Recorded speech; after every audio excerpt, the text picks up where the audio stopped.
Meeting of, what's that? It's on.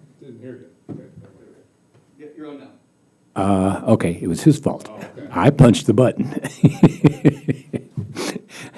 Welcome, everyone, to the special closed session meeting, Monday, February 12th, 2024. We'll call the meeting to order at 6 p.m. Roll call, please. Councilmember Clark. Here. Councilmember Claudia Arona. Here. Councilmember Elizabeth Arona. Here. Mayor Pro Tem Brown. Here. Mayor Infante. Here. Thank you. Mr. Brown, if you'd lead us in the Pledge of Allegiance, please. Please stand, face the flag, put your hand over your heart, and say with me, I pledge allegiance to the flag of the United States of America and to the republic for which it stands, one nation, under God, indivisible, with liberty and justice for all. Okay, do we have any public communications on this closed session? I don't see anybody in here or online, so I'm going to assume we do not.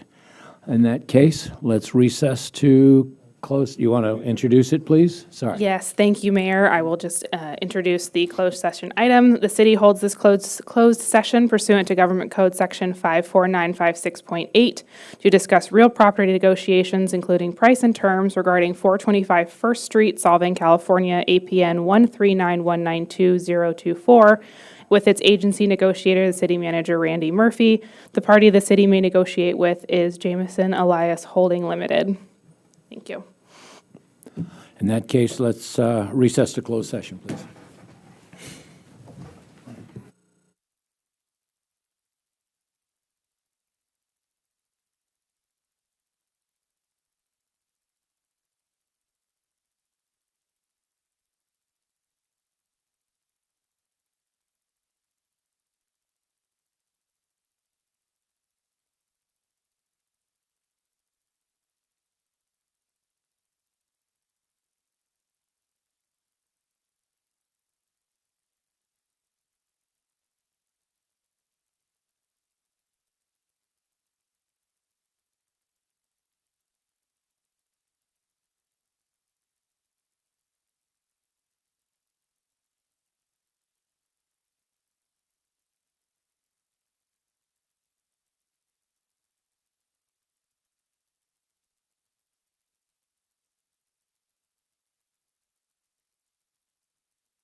Ready?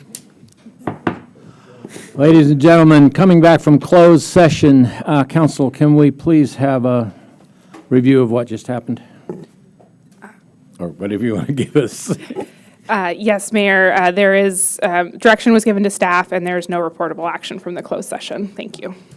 Okay, in that case, the closed session is now closed. And just in time for us to start our regular meeting. So let's continue on if we may. Why didn't that work? There we go. Okay, good evening. Regular meeting for Monday, February 12th, 2024. We'll call the meeting to order at 6:31. Roll call, please, Ms. Clerk. Councilmember Clark. Here. Councilmember Claudia Rona. Here. Councilmember Elizabeth Arona. Here. Mayor Pro Tem Brown. Here. Mayor Fonte. Here. Thank you. All right. Robert, if you would lead us, please, in the... Please stand, place your right hand over your heart, repeat after me. I pledge allegiance to the flag of the United States of America and to the republic for which it stands, one nation, under God, indivisible, with liberty and justice for all. Thank you. Thank you very much. Okay, we have no proclamations, but we are going to start with a presentation from the Water Department, I believe. Mike, I think that's you. Yeah, you bet. Have you got slides up? Yeah, his blue shirt is purple. Well, good evening, Mr. Mayor and council members. Is your microphone on? Or get it up close to your face? There we go. Is that better? That's- All right, cool.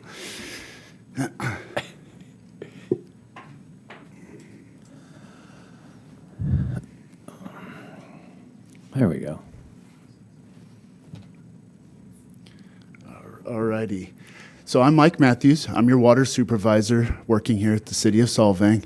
I'm going to be talking a little bit about our infrastructure and our operation and maintenance, kind of what we're kind of aiming towards and what we've been kind of doing past several years and kind of working towards.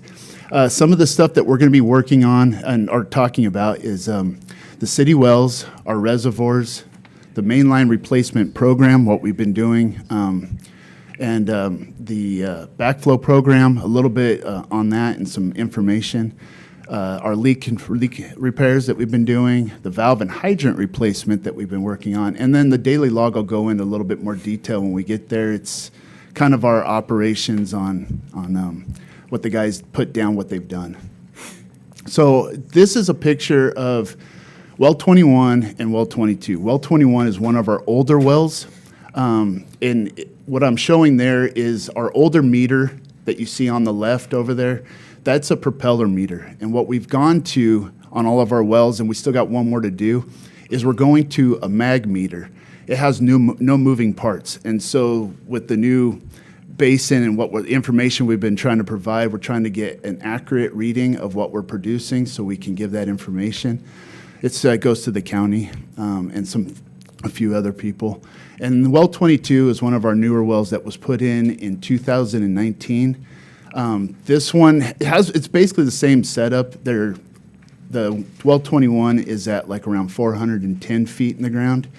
It's got a pump and motor down at the bottom, and the whole idea is it pulls water up out of there and it stays in a sealed all the way to the homes and businesses. It never sees the light of day. This is our chlorination facilities. So what we have on the left is our ammonia, and on the right is the chlorine. What we're trying to do is maintain a 5-to-1 ratio.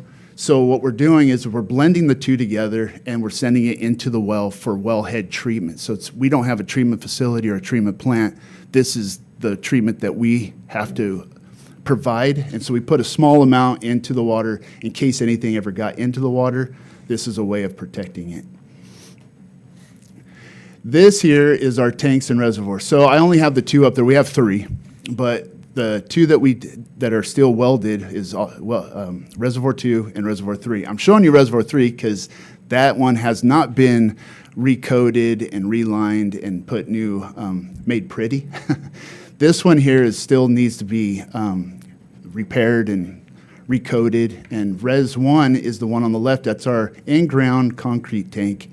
And it's the biggest one that we have. It's on top of Alisal. Everybody probably drives by it a lot. But these are the two that we actually have in our CIP that is for upsizing. And it's in there, I think it's a few years down the road still, but it's something that we're aiming towards. And that's so we can actually have water for emergencies. Right now, it goes down pretty quick.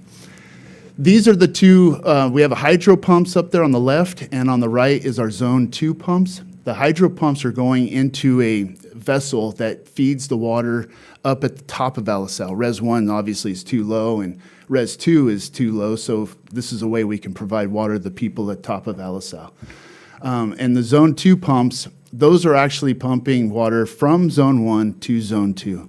That's how we're able to move state water that everybody's paying for and give everybody their fair share. So we move the water over to Zone 2. And it also helps with the high demands come summertime. Also with Zone 2, real quick, those two pumps, just so you're aware, it takes from Res 1. The other reason why we want to upsize, because it actually, when people, the demands during the summer, when those are actually going, it's robbing from Res 1. It's in like a big pipe in the ground, and it's down in there pulling, and it can't go in the reservoir, so it actually starts to deplete.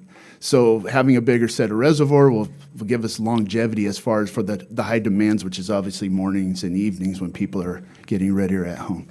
Next slide, sir. This is our mainline replacement. So we just did Fredensborg Canyon.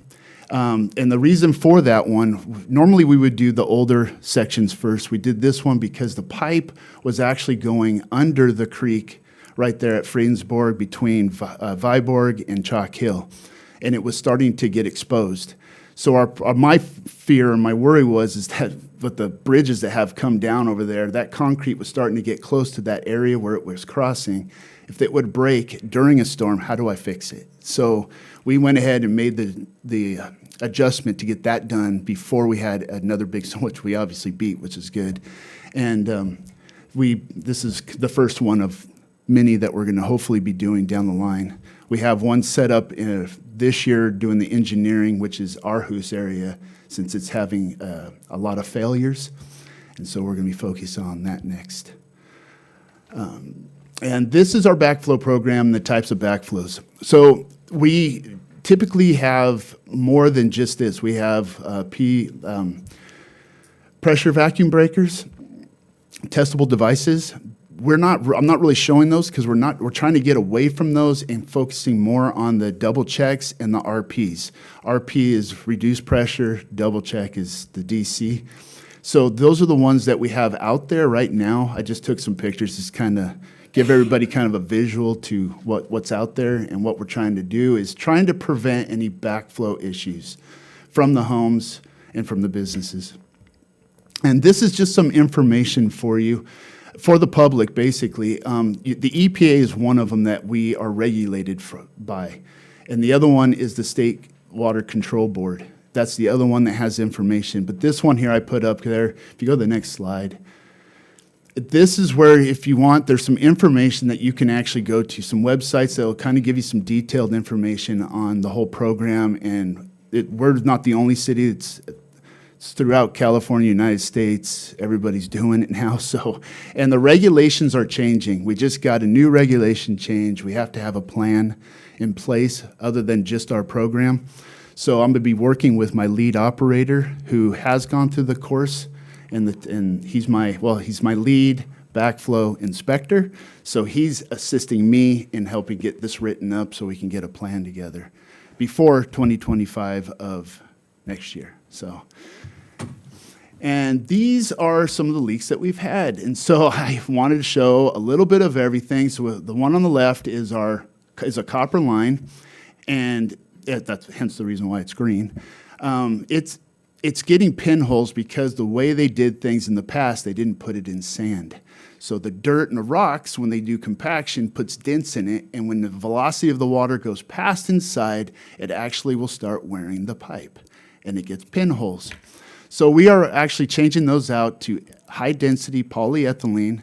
It's not corrodable, it bends, flex, so it's really good for the next one, which is roots. So when roots grow, it'll move the pipe better on plastic than it does the AC pipe. That's a tree that was planted over the top of our main line.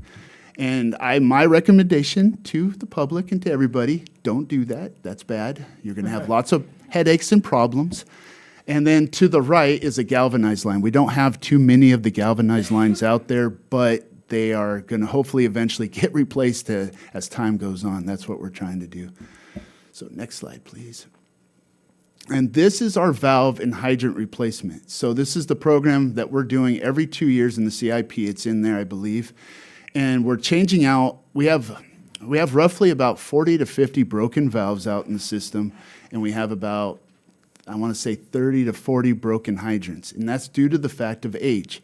They're more of the old dry berry instead of the wet berry that you see there. Wet berry means there's water all the way up to the hydrant. Dry berry means it empties out and it stays dry.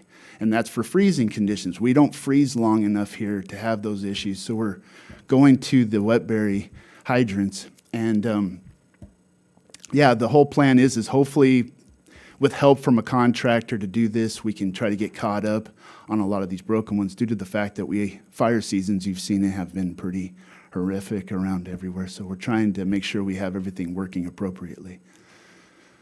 And this is the daily log. This is that last thing I was going to talk about. So this is very important to my operations.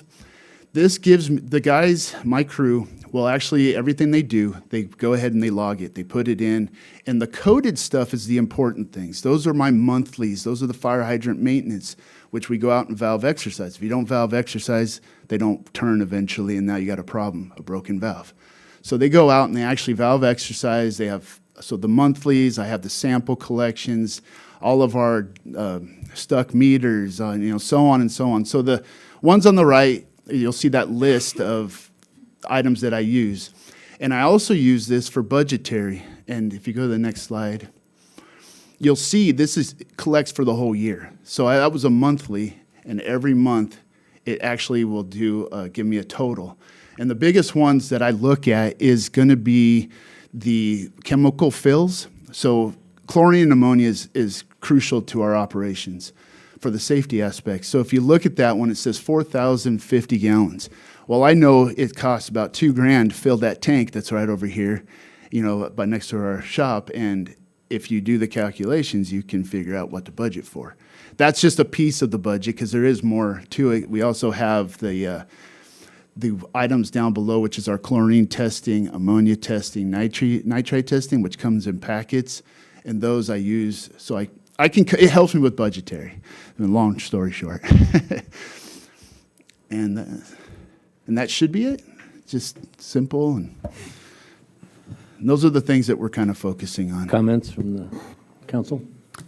I have a quick question, Mike, but thank you for that. And it's great to put Mike Matthews' face with the name because I think I know. you're the guy who we get so many compliments and, kudos and thank yous about. So well, thanks you. for all that you do. On the backflow prevention program, Yes. are you able to tell us how far along we are in implementing updates Yeah. across the city? Just Yeah, so rough estimate. we have met everything, and the people that we're kind of focusing on right now is the pools. And it's actually has been getting caught up. I mean, this is the first year with Mariella, our utility billings help. We actually this is the first time since I've come back as a supervisor that we've actually had every single backflow tested that I can report to the state, which is really, amazing. It's awesome. That's what we want to focus on. And so, but we only have a few more left that we're really focusing on. As working with planning department, we're hopefully aiming in the right direction to get it done when the pool's going in. And if we do it that way, it's not having to come afterwards and be, the bad guys. I don't really want to be the bad guy. So. Do you have something? What, your report is dated 8/21. Why is it so dated? Oh, no, I just used that one as an example. Example. It's just an example, yes. Because your yearly log doesn't have any date on it, just has the 12 months. I don't know what year it is. Which one? In your Oh, report, did I not have the correct? it says yearly daily log, but I don't know what year it is. Oh, because it's actually connected with that So it would monthly have been one. that Yeah, it's actually 21. connected. I just couldn't fit everything into the. Without knowing. Yeah, I could definitely add that in there. That wouldn't be a problem at all. With regards to your backflow, is that for commercial and residential? Yes. Okay. Yes. And you see it on a lot of right now, the biggest ones are the fire services. You look at the hotels, they have them on there. They're big 6-inch, 8-inch double checks that are on there. But those are the ones people usually notice. You don't notice the ones at homes very often. I mean, but they are out there. I mean, so. You had mentioned, Yeah, you'd he has mentioned them. He came out and had to replace the one at my house. Yeah. you mentioned new legislation for backflow. What's that? You mentioned new regulation for backflow. Yeah, that just advisory. came. It just came in from the State Water Control Board. What will that consist of? Nothing should change other than we have to implement a plan. That's the next thing that we have to implement is a plan towards what we're already doing, which is part of our program. This is just an added piece. And then I believe my lead operator is going to have to go through another 40-hour course to become a specialist. So you have to be a tester first before you can become a specialist. So there shouldn't be not too many changes other than from the city side what we have to do. Okay, thank you. Anybody else? And then I want to make a couple of comments, and then I'll turn it over to you, Randy. First, as you put it, everybody appreciates Mike. Last year, during the rainstorm, he was out in the river protecting one of our wells, freezing his butt off We in got the lucky. river. It came up fast. Yeah, it did. This guy does a little bit of everything. He's one of the reasons why we still can function without a water director at this point, because Mike has been taking over everything. It used to be in the parade. Yeah. He wasn't this year, you and your son. My kids wanted to watch it instead. They wanted to actually see everything going by instead of actually. They'll probably change. Probably 1 year they'll want to do it again. Hey, you can't, Anyway, I wanted to say thank you very much for what you do, for what we do. We have a it's a water system master plan. It was last updated in 2011. A lot of what Mike's talking about should be addressed in here. What are we going to do? It has to tie into the capital improvement projects because we got to get those water reservoirs upgraded. Like you were saying, there's a lot of things that have to happen, and we as the council are responsible for getting somebody to get on this, Randy. Don't worry, sir. I'll help you. We're going to need a lot of help on this thing. But this hasn't been obviously updated in quite a few years. So we need to do something like this. This is out of the back of that is the well listings. It shows all the wells, all the sampling stations where ID1's outlets are, state water, everything is on this map. So this is a pretty important piece, and this one's a little old. It's missing a couple of things. I think you've got a newer well that's not on Yeah, this and there chart. still is plans for more wells, I believe. We have one that's going through engineering now, and then next year, hopefully, we'll be getting The river developed. well, yeah. But yeah, Upland well, we have HCA Middle well that's going to be going in process. Plus, there's two others that we want to look at, and that's something that we can talk about. But we need to have the water supply, and that's the portfolio. We need the water supply. We had a problem, and you told me just before we got started how much the city helped with our water supply. You want That's to what I wanted to add in there at the end. please repeat that for everybody. So I want to thank the public greatly for their water conservation. We went from 2 million, I mean, it's not, to some people, it wouldn't be a huge amount. For me, in operations, it is. From 2 million gallons a day down to 1.7. That means we're saving several 100,000 gallons of water. You know, that's very, and that's a day. So that's, I want to thank the public. They did an awesome job doing their conservation, doing their part. So it's noticed on our end. If we get into another drought, we may have to ask for that again. Yeah, trust me, in droughts, it depends on if our wells are there, if they're, Which you know, wells? is the river going to be flowing? Is state going to be available? So, GSA lets us, you know. but real quick, I would like to also I want to throw a shout out to the office staff, and that's the finance department, which is Mariella Padilla and Jason Banta. They have helped me greatly with these all these reports that we keep getting. It just keeps growing and growing, and they have helped out greatly on their learning. They're figuring it all out, and they're being a huge asset. And I wanted to make sure it's known that it's very needed. And not only that, but my staff. I mean, Andrew steps up, you know, my lead operator. I got great operators, David Weberg, Anthony DeDeos, and my newest guy, Jonathan Davis. They are amazing. It's a good crew. We all get along. We work hard, and they're on the same focus that I am. So it's to try to provide the safest water we can and keep the water in the pipes. That's outstanding. Thank you very much. Thanks, Mike. Randy? Couple things real quick. I wanted to remind everyone that we also have the other end of the water spectrum, which is wastewater. And obviously, that's part of the utility director's responsibility. So Mike has contributed greatly, as has Nathan. Nathan will be bringing a presentation very similar to Mike's at the second meeting in April.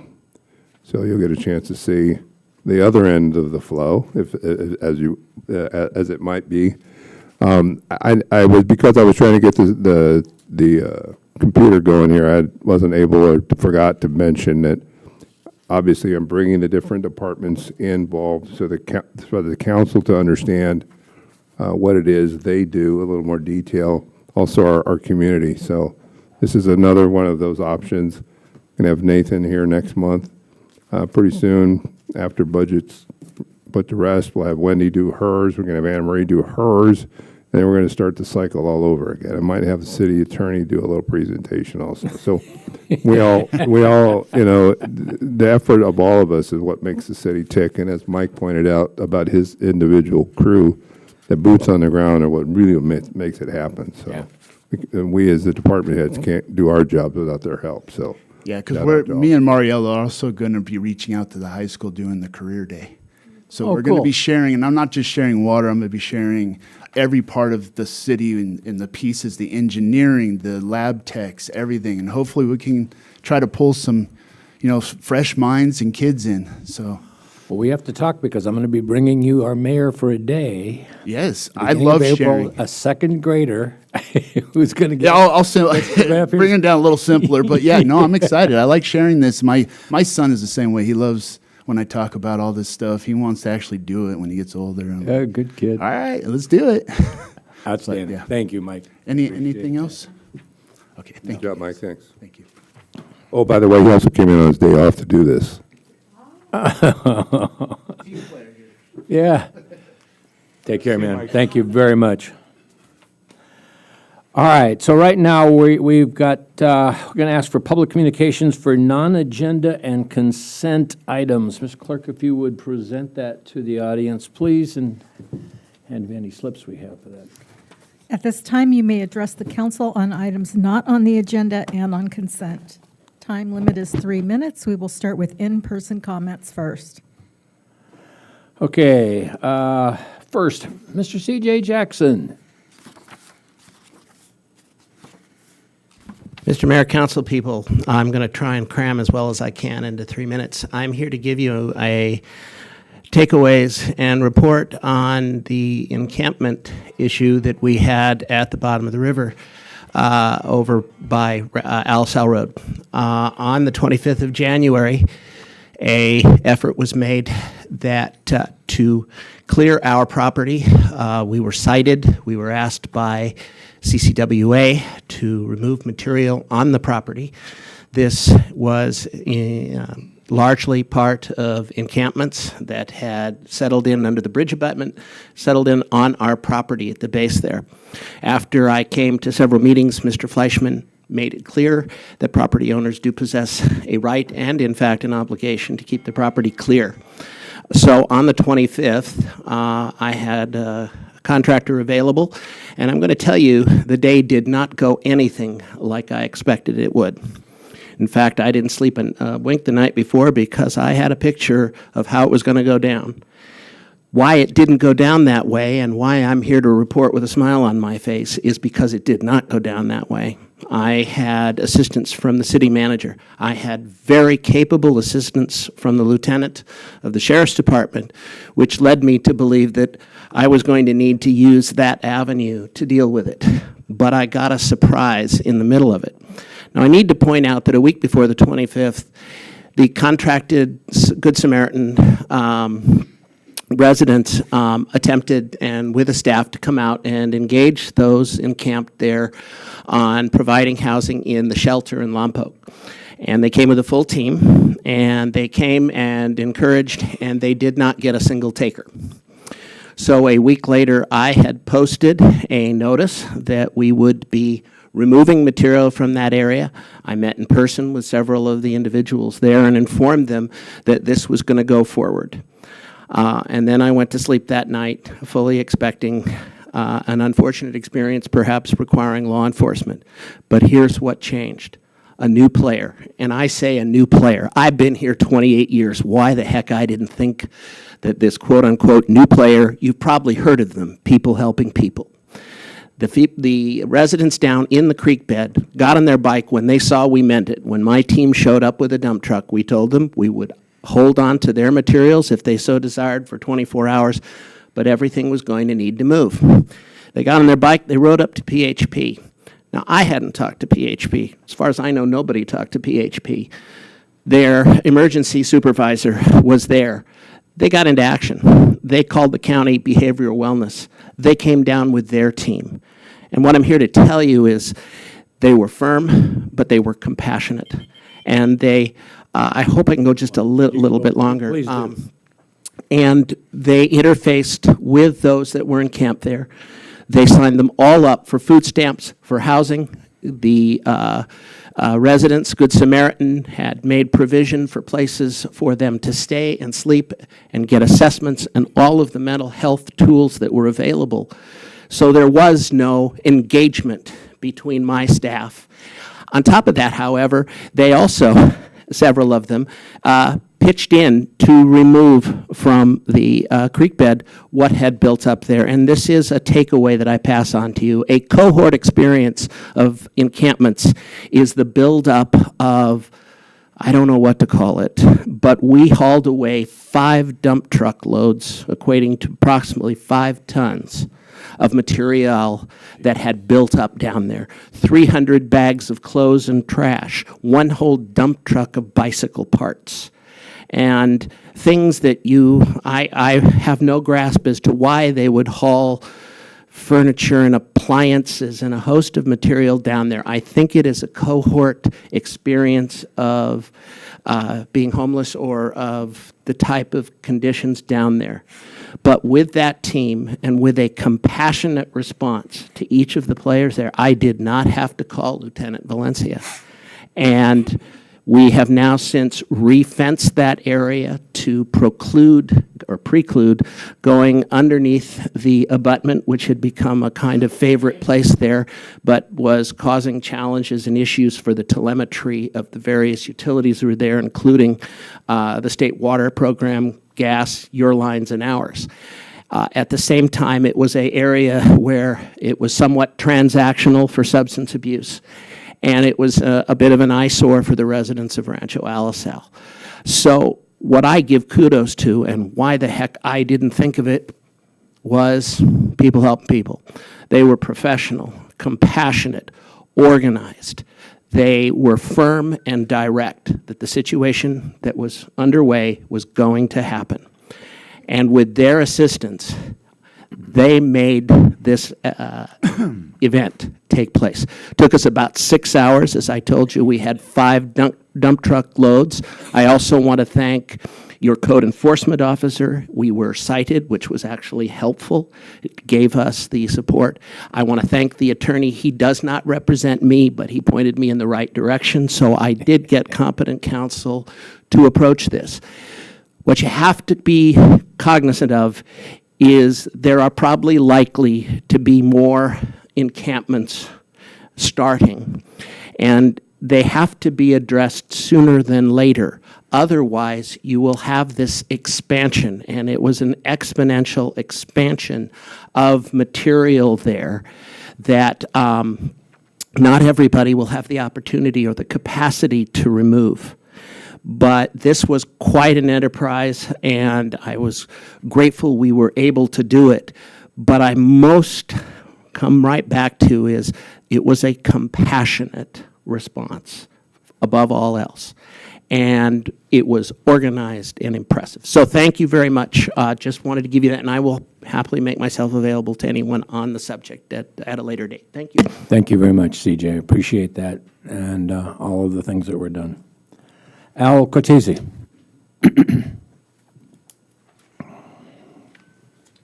Thank you, Mr. Mayor, members of council.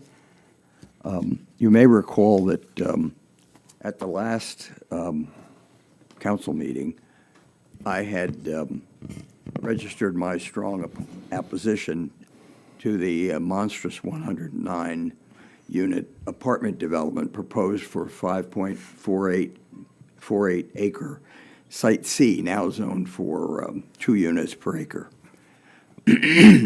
I've suggested that this proposed builder's remedy development is totally out of character with the small-town atmosphere of that area of Solvang. But tonight, I'd like to reiterate that you're not legally constrained by the builder's remedy law because it specifically preserves compliance with the CEQA requirements, and in addition provides the city that the city can reject the proposed development if it makes specific findings on an accelerated timetable that the development, I'm quoting from the legislation, from the law, would have a specific adverse impact upon the public health or safety, and there is no feasible method to satisfactorily mitigate or avoid the specific adverse impact without rendering the development unaffordable and too low and moderate income households, unquote. Here are 6 reasons why the proposed development would have adverse impacts upon the public health or safety. Number 1, access to the 109 apartments in 3 towers is limited to a driveway ending in a dead end, a design for disaster and an emergency. That's a very significant safety hazard that I described at the last council meeting. Number 2, the 109 units will generate an immense amount of traffic in an already congested area that would impede emergency access to the hospital as well as as other fire, police, and emergency vehicles. Number 3, the inhabitants of the 109 residences will seriously strain emergency resources and will add to local fire and flooding hazards. The large impermeable surfaces, such as roofs and parking lots and steep slopes, magnify the risk of flooding and erosion. Most of the site, number 5, is composed of expansive clay soil that cannot safely support any substantial structures, specifically the elevated portion of Site C. And finally, the proposed 109 units cannot be constructed without impacting the historic Santa Ynez Mission Aqueduct. And I hope we can work together with you and your staff to supply the preponderance of evidence that's required under the new law. Thank you very Al. much. Appreciate it.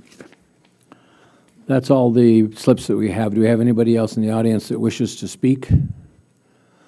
Do we have anybody on Zoom that wishes to speak? Doesn't appear that way. So we'll bring it back. That brings us to the city manager's report. Mr. City Manager. Yes, I'd like to call Raphael up to the microphone. He has an announcement to make. Yes, good evening, Council, Mayor. So this morning, we had a bit of great news from the Department of Housing and Community Development. Our housing element was certified by the state. All So, right. congratulations to you as the council for making tough decisions, and also our consultant team leading us through the way ultimately in the end. So a bit of good news moving forward, but there is a lot of work ahead in terms of implementation of the housing element. And the state was very clear on those items that need to get done and completed in a very timely fashion. Excellent. Thank you. So that's one bit of good news. I wanted him to share since he did so much work on that. Human Services grant for the city, obviously part of the budget process. It is currently open. I believe it closes the end of March, the application period, but the information is available on our website. That's for various human services organizations throughout the city requesting contributions from the council, from the city. So I wanted to make sure everybody was aware of that. Cleanup for our yard waste, et cetera, all the things we've accumulated is this coming Saturday from 8 to noon over here at Lot 4, which is just down Oak Street. Reminder, no hazardous materials, but they are taking furniture and extra stuff that won't fit in your trash can. I've got a big piece of styrofoam that I had Christmas gift in I need to bring down, things like that. We have, the county is asking all of the residents, we have this information on our website as well, to notify them or provide a report to them about any damage from the series of storms that we just experienced a couple of weekends ago. They're trying to accumulate the damage estimates, and we have a state declared disaster in Santa Barbara County. I don't believe we've met the threshold yet for a federally declared disaster, but they are, again, still gathering information, and there is still some time for that. So that information is available on our website. It's also available on readysbc.org. On that note, I just literally received about 5:30 this evening a note that we've got more storms coming, and they expect 2 to 5 inches between Thursday this week and the weekend. So obviously, with already saturated ground, I haven't had a chance to review the information, so I don't know that they're necessarily expecting the winds that we had, but just the amount of rain. We got just barely a little bit of rain last Friday, I think it was, and the gutters were running like they were creeks out here in front of the office. So it doesn't take much to create that additional problem. So be aware of that. Pay attention as more information becomes available. We'll be posting things on our website and Facebook pages. I also wanted to announce that we have an application on our website. It closes this Friday for the rebooted Tourism Advisory Committee. We're calling it the TMAC, Tourism and Marketing Advisory Committee. And that is for the industries. There will be 5 people on this committee. Obviously, it will be a public meeting. We'll making announcements, but it's not subject to the Brown Act, so it won't be as regimented. That's one of the reasons why the TAC was disbanded. So that information is available also on our website. I believe it's posted on our Facebook page as well. So, and if you have any questions, give Jenny a call or Candace, and they can help you through the process. And I believe that's all I have for now. I have a question. Mm-hmm. Mr. City Manager? Yes. Yeah. The applications for the TMAC, that's out right now? Yes. Okay, how many have you gotten back, roughly? Last I heard, as of Friday, there was 1 submitted and 1 more on the way. Okay, I've just received a few emails from residents that want to be on it, so I'd like to know what to tell them. Yeah. So there is available, I mean, we're looking for representatives from various industries, Correct. 1 at large. and which is what the original TAC was supposed to be. I don't believe that's what occurred. No. But that was one of the issues. So we're going to try and get this going. We have a couple of issues that we'd like to get their input on before we get to budget. And so there's a little bit of urgency to this. So that's why we put the short deadline And they can get the applications on the city website? on our website. Okay, Yes. thank you. How many are we expecting to put on this committee? 5. 5? Who will make the selection of the 5? You? Myself and Candace and Jenny will collaborate on that. Okay, Good. perfect. I like that. Yeah. Any other comments, questions of the staff report? I have some comments and public comments and staff report. So Randy, sorry about your 49ers. Thanks. Well, if I'd have been on the field and lost, I'd have been a little more upset, but, you know, But if you'd been on the field, maybe you would have won. I thought you were going to say maybe they would have won. right. Just a couple things. First of all, hopefully everybody came through the storm okay, minimum impact, minimum damage. I hope that the windmill on Mission gets a speedy repair. The Solvang Brewery windmill? Yeah, Yeah, exactly. windmill, yeah. Didn't want to call anybody out in particular, but Well, we know it's theirs. they're all special, but that one's so visible. I also wanted to just have a little more information than CJ Jackson shared about how that day went. But I do want to just call out a special acknowledgement and thank you for CJ and LSL Properties for the work and the effort. It was a lot of pre-work, I know, before the actual event. And in the context of the storm, it served another purpose to make sure the people, the human beings who were down there potentially at risk were compassionately offered safer alternatives. But I also want to acknowledge people helping people, because while we all assumed that the contracted entity that would help us rehouse and clean up our waterways, bring the expertise and the necessary skills, you can never probably get enough help in these complex situations. But it's clear that people helping people brought the combination of compassion and expertise, the real skill to, handle an urgent and sensitive situation. And also that they relied on some county resources, the behavioral wellness resources, and the skilled individual who came, I think, on real-time notice, right? One phone call, and they came to help. All of that combination of, just real effort, I think gave us hopefully a very positive outcome, and a positive outcome that will stand. So thank you. Yes, sir. Randy, the waste collection day, does that include electronic devices Yeah. as well? I did last time. I don't know for sure.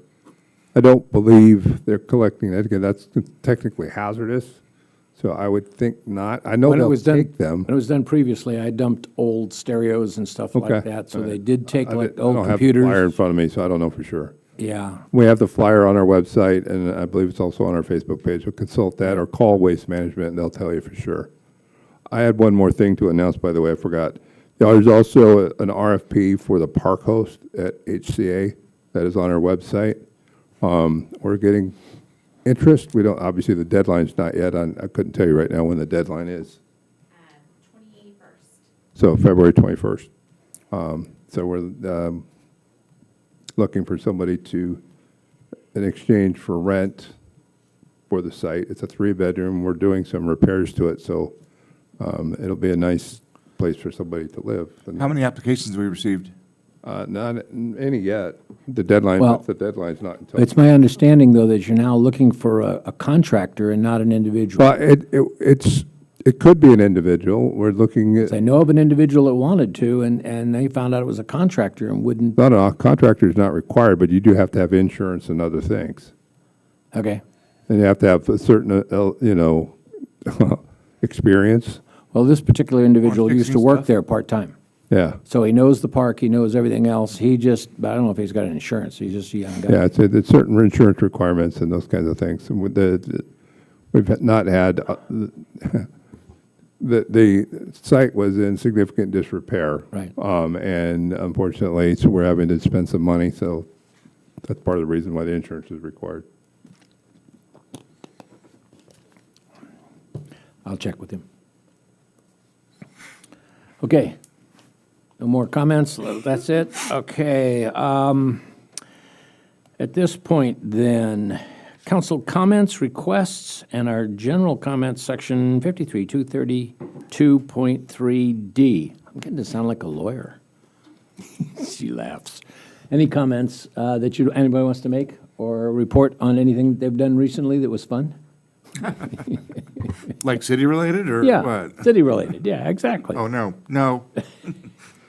Well, I attended the counting time survey for the county. We do an effort to bring out volunteers and professionals from People Helping People and United Way and other organizations that target housing security. And we did talk to one person, and I got to witness firsthand, people helping people, addressing these individuals and trying to connect them to services and following up. And it's amazing that they will, go out and look for them where they're at. And you learn a lot about the problem of homelessness, just talking to them. I learned that people might end up in Solvang because it's a relatively safe town. The streets is not a very friendly environment. So that, and there is always a conversation going out there about whether if you build it, it will come. And surprisingly enough, you might sometimes find people that you might think exhibit symptoms of homelessness, but they are in fact residents of Solvang. So this is a multifaceted problem that takes a lot of collaboration to fix. Then I also attended a meeting on for California electeds, and they were talking about whether things like builder's remedy or the push of the state to build more housing and urbanization helps. For one, we argue that by bringing in more housing, we add more supply, and that will make housing more available, more affordable. But given the cost of construction, particularly vertical construction, that's not necessarily true. This is something that a scholar argues. It's a particular point of view. It's not necessarily the view of any given organization, but just something to think about. How affordable is a housing project given the scope of construction? Other than that, I'm very happy that we fare fairly well due to the storm. And I want to give out a shout out to Jenny from Code Enforcement. She's really doing a fantastic job going around pointing out not only signs, but actually safety concerns of different buildings through town. So thank you, Code Enforcement. And building and planning department, you guys are fantastic. I was able to attend the Space Force award ceremony for their launch division, and a great bunch of people, and very great morale and great camaraderie for that team. Yeah. And it was impressive to see the achievements that they do and by launching nearly one vehicle every week. So anyway, shout out to Vandenberg Air Force, or Space Force, excuse me. Old habit. I do have one thing to report out, is I attended this past week, the Sigma Grant funding award ceremony from DWR to the San Ynez Valley Water Basin. So it was a $5.5 million grant awarded to all three agencies that are split across the basin. And it was pretty well attended. And just looking forward, I'll be attending that meeting next week for the committee that I serve on. Thank you. Robert? Okay, I'm gonna pick on a couple of you forgot things. First off, Claudia and I were both at the GPAC meeting. So we're getting the general plan moving along again, which is needed. That was on January 25th. On January 29th, the city manager and I had a meeting with this organization called the Palm Corp about affordable housing. This is one of these organizations that can buy land and build affordable housing on it, with a bunch of different types of grants that they get and funding that they get. It's a fascinating company. It's something I would like to chat with you about. And on the 30th, several of us were at the candidate forum up at St. Mark's, listening to the three people that were are up for election for District 3 supervisor. So that's all mine. Did you want to add to that again, Elizabeth? You looked like you were grabbing your microphone. Yes, I was going to report that I attended the candidate forum as a voter and not as a representative of the city of Solvang.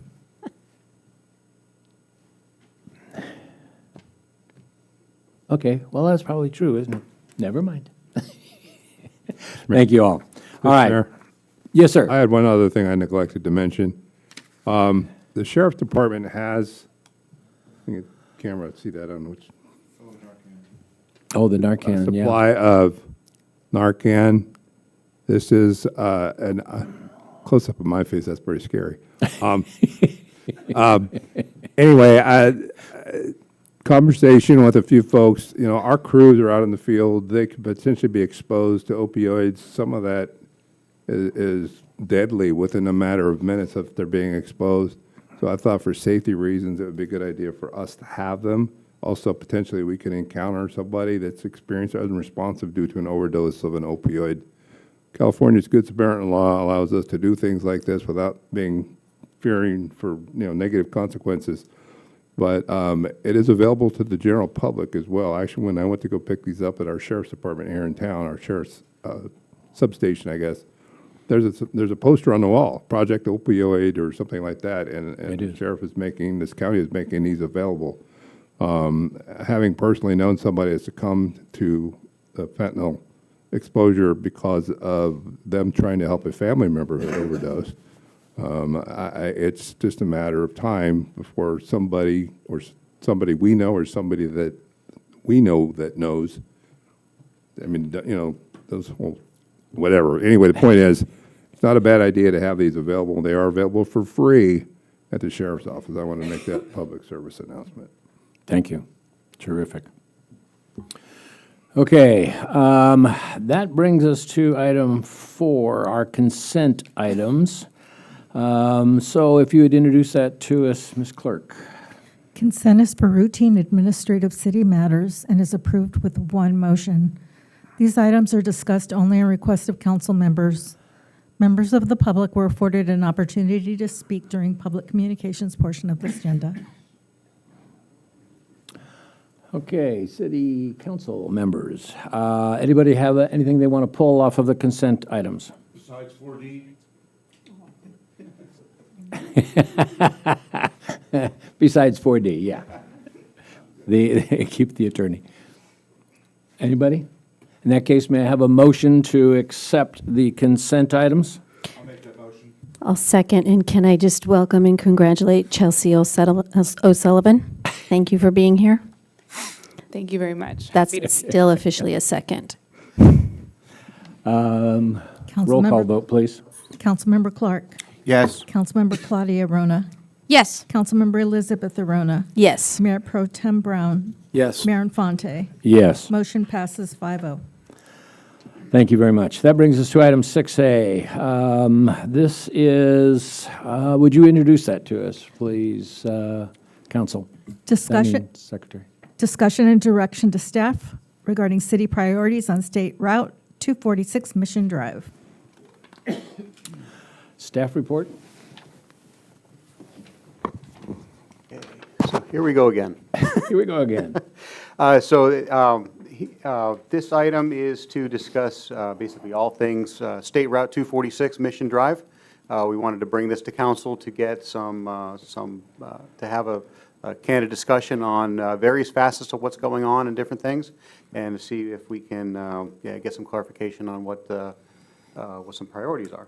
So the intent of the presentation is, we do want to receive direction on the priorities from council. As you're well aware, Mission Drive is not our road. It's owned by the state. And what you might not be aware is Caltrans has, very, very similarly to many organizations, they have had a lot of turnover in their staff.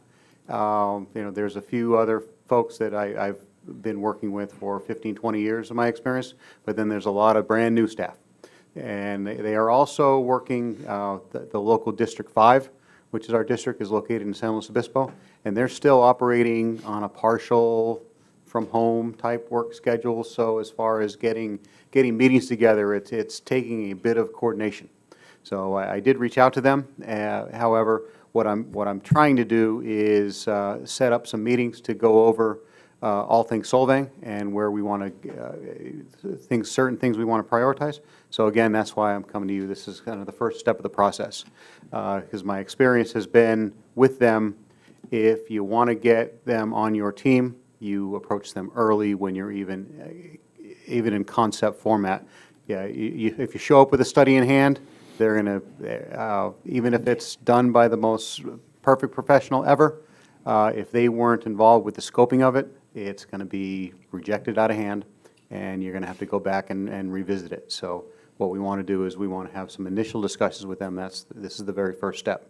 So my first step is get direction from you guys, and then my next step will be reaching out to Caltrans, and then coming back. So again, that's the next step, is we will meet with Caltrans to determine a path forward for anything that we come up with from the discussions. And then we will return back to council to report on this meeting and kind of where we're at on certain things and what the findings are and what they've determined is the path forward for certain things. And then we will ask for direction to pursue or program any necessary studies or any capital improvements that we want to move forward with.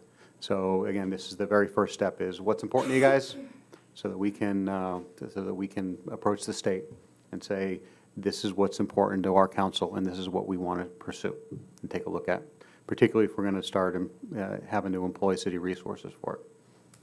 So the first item I wanted to discuss was Skip Mesa Drive at Mission Drive.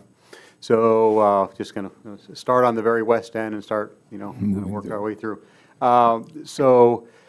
This was studied back in 2014, and the developer of Skip Mesa did deposit some monies with the city, not nearly enough to build anything or do anything with, and we certainly can't move forward with until Caltrans this is going to happen, because again, it's their intersection, and they would end up owning the facility, whatever gets constructed. So there's a bunch of studies and other things, and it's called a warrant analysis that would need to be done. So it's likely not to happen until there's further development on the south side of Skip Mesa Drive, which is the lumber yard and various other things. Once there's some other development there where it's generating more traffic, that's when the trigger would be. However, we did meet with them last year, and my initial reach out to them had a discussion with a guy named Peter Hendricks. Again, he's one of the long-standing guys, and I've done a lot of work with him. He's a good guy. So he mentioned this is one of the things that you could possibly do in this at this location, and we had discussed the potential for. Let me turn on my little pointer so you can. Pointer options. Okay. That's kind of still hard to see. But so one of the discussions was putting, as an interim option, doing a two-way left turn in the middle there to allow folks to come in and out. Now, when we left that meeting, I had the belief that, okay, Caltrans is going to start working on this. That is not the case. my reach out to them has been, yes, this is something that we can be open to, but the city is going to have to fund a design, go through the encroachment permit process. We don't need to do what I call the Caltrans alphabet soup, which is a whole bunch of different study reports and all kinds of other stuff, because the magnitude of that project is not going to exceed $1 million. However, it is an encroachment permit process. We're going to have to employ a licensed engineer to do the design and do a report and bring it to Caltrans as an encroachment permit. And then we would hire the contractor to actually do the improvements, which would be grinding down some stripes, probably do a little bit of resurfacing, and then putting down the new stripes. So the cost of everything was estimated around $100,000 is what I would say, depending on how far we got to go back and if we got to do some advanced warning beacons or some other stuff, which is it's a potential, but we would have to get a designer to take a look at that. But that is something that would be the interim, because honestly, a roundabout or a signal is probably not going to, unless some developer comes in and buys that whole property to the south and decides I'm going to put a whole bunch of affordable housing or something there, or make a new, Skip Mesa 2, that intersection is not going to be touched for quite some time. So if we want to do an interim, this is something that we're going to have to instigate and, find the funding for. I mean, we could utilize, because it is in public right-of-way, we could utilize Measure A, gas tax, those type of fundings. Measure U is also a possibility. It depends on how we want to employ those resources. So next item to discuss, this is the intersection, oh shoot, that's a bummer. I'll ad-lib here. There's a nice picture of Alamo Pintado and Mission Drive. So this intersection does back up during peak times. And this is something that we certainly want to take a look at and address. I brought it to Caltrans' attention, and it really should be in conjunction with one of the next items that we're going to talk about, which is the bridge replacement at Alamo Pintado Creek and Mission Drive. That project is moving forward. They're in the it's called the PA and ED. Again, Caltrans alphabet soup. It's the project approval and environmental document phase. So they're deep into that, but that is looking to go to construction in 2027, 2028 is the time frame, and we'll talk about that one. But that project is very nearby to this intersection. So if we're going to do some improvements to this intersection and program this and try to pursue funding, then we really should kind of coordinate that with the bridge design.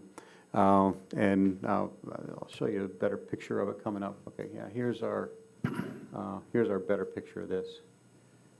So this is the preliminary design that I did receive of the bridge, and kind of conceptually what they're looking at. So they are going to widen the bridge, extend a multi-purpose trail across on the what is on the north side to connect to the multi-purpose trail that does extend over to the high school, and basically improve the bridge, just basically replace it. But this is, you can see how close it is to the intersection. So if we're going to do some intersection widening and other things, this is probably want to kind of coordinate that effort with this design effort. When I did go to the preliminary design meeting with Caltrans, and I mentioned this, I said, hey, what about the ICE study, the intersection control study, which looked at potentially a roundabout or signal or something else?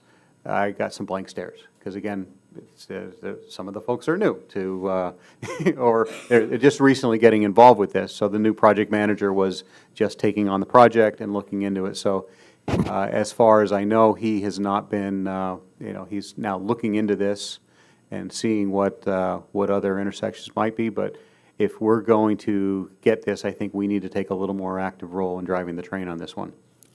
Can you clarify, sorry? Go ahead. I know, oh, sorry, yeah, thank you. Sorry, Roger, to interrupt your flow, but can you clarify what the city's jurisdiction is on that particular intersection versus Caltrans? Like, what would our input be Right. that we would scope together with Caltrans, and what would be their responsibility? Our jurisdiction is Alamo Pintado. Period. So that is, let's see if I can go back. And my mouse clicker is not really,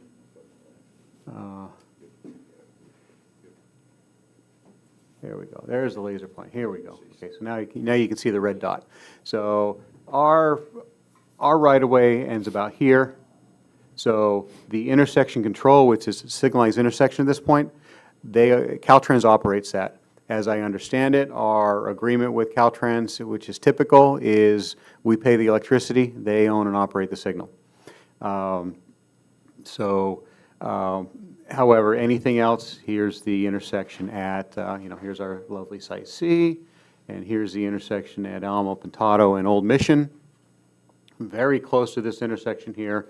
If this were signalized, it's really too close to this intersection to run a consistent, they'd have to run as kind of a system in order to run properly, which Caltrans typically doesn't like to do, because, then they like to give their signals priority.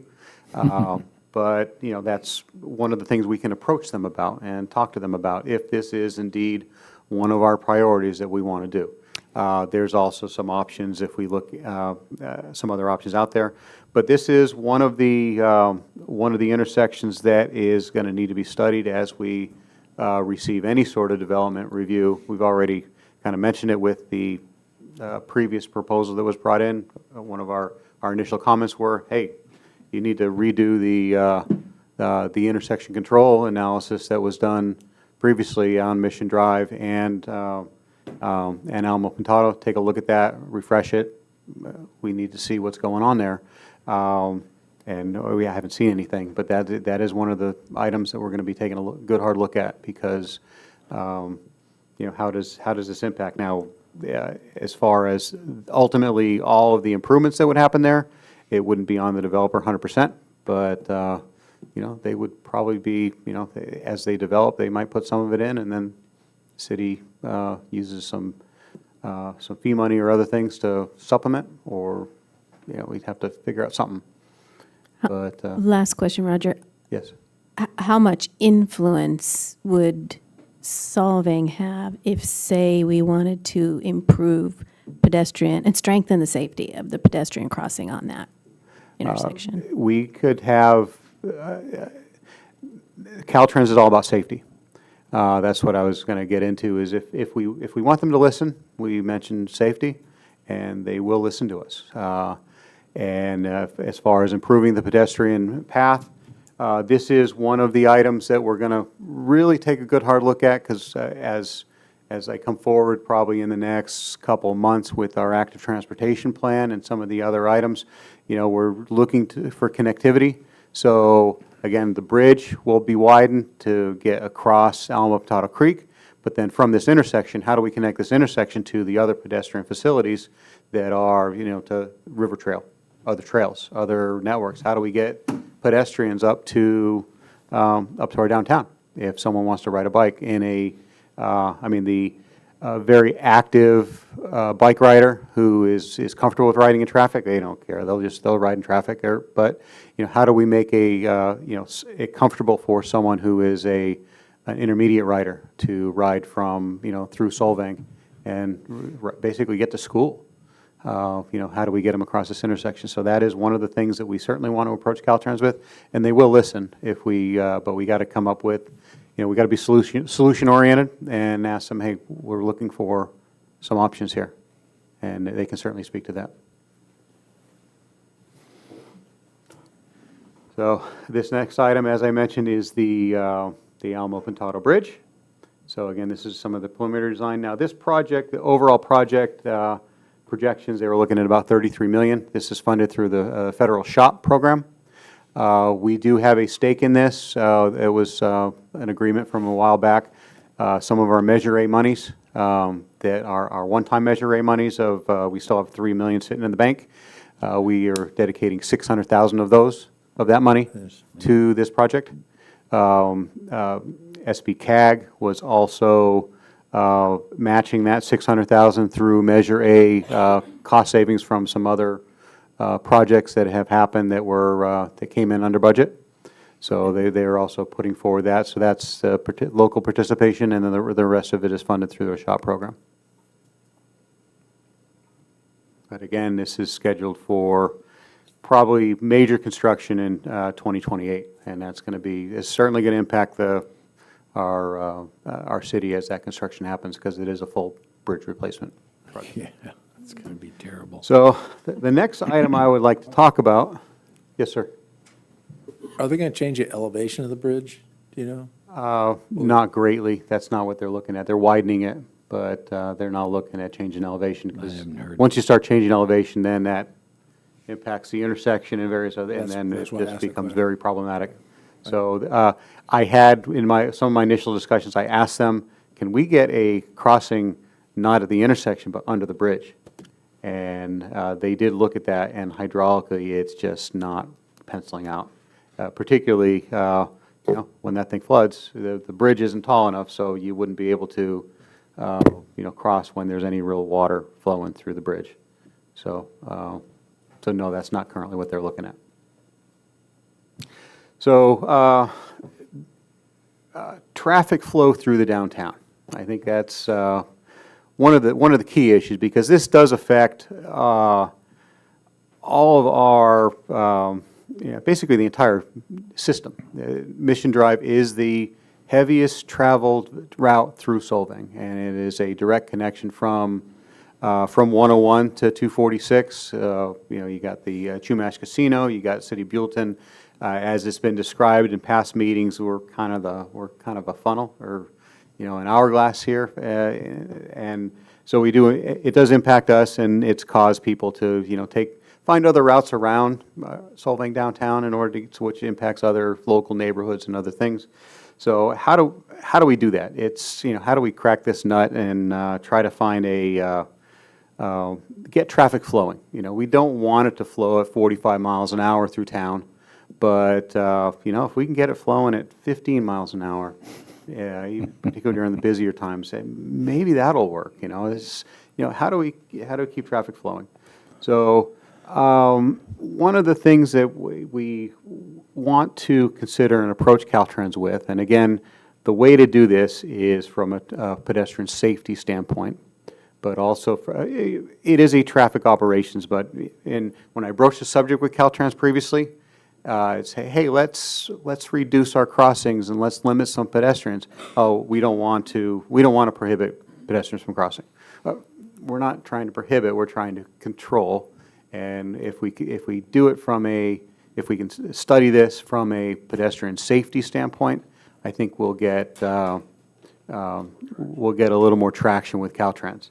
So the idea is, you know, let me go back here.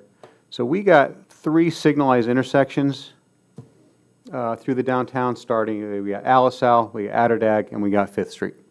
So in between those intersections, we have, there's 2 uncontrolled pedestrian crossings right in between Atterdag and Alisal, and there's 2 uncontrolled pedestrian crossings between 5th Street and Atterdag. So, and these three traffic signals are interconnected. They have communications with each other. They can be synchronized. I don't know if they're synchronized right now, because any synchronization you do just gets thrown out the window the second one of the pedestrians just steps out. You know, it's traffic engineering 101.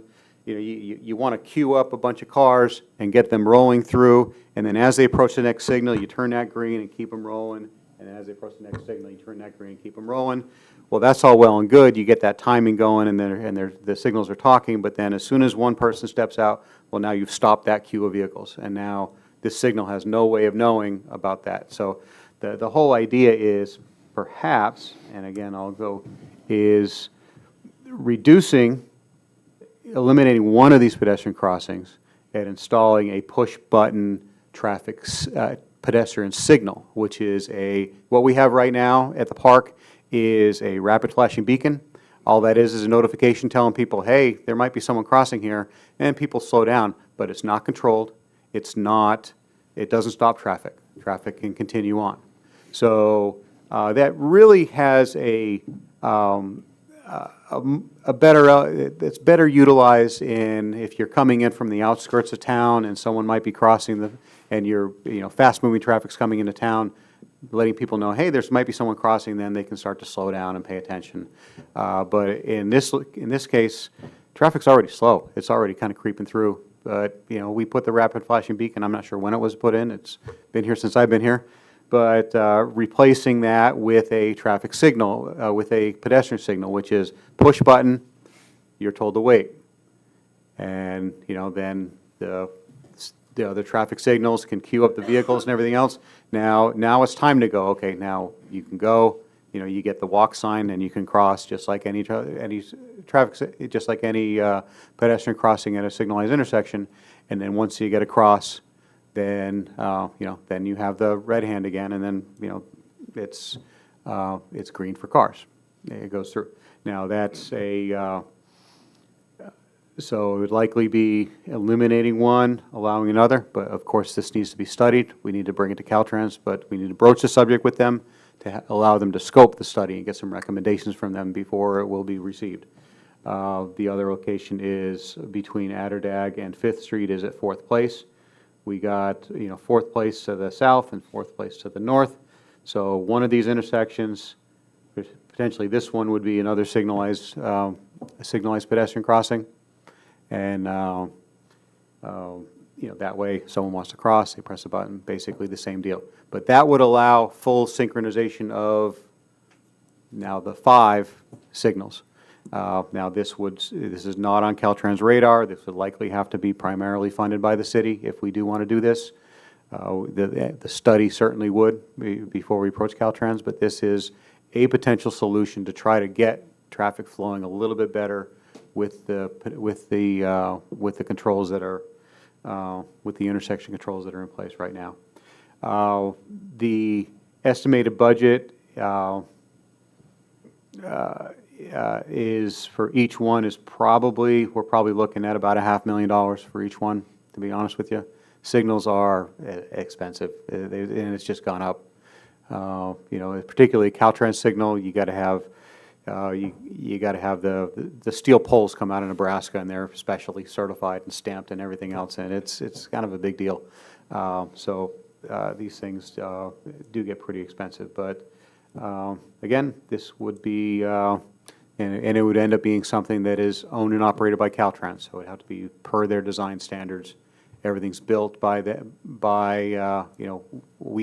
maybe we hire the contractor, perhaps we work with Caltrans to figure out, maybe they hire the contractor and we help fund the project, but that would be something that we want to initiate if we are going to do this. That before you move to the next one. When they do a study like you're suggesting, or we do we also take into consideration, or is this scope definition, how many driveways and parking spots we have in that stretch? That would also contribute to traffic flow interruption, but not necessarily pedestrian traffic flow interruption. I will get to that, because I am going to talk about parking as another one of the items to discuss, because that is something that has been brought to our attention. And surprisingly, Mission Drive does not have a whole lot of parking areas. There's a lot of red curb out there. So I'm going to, for some reason,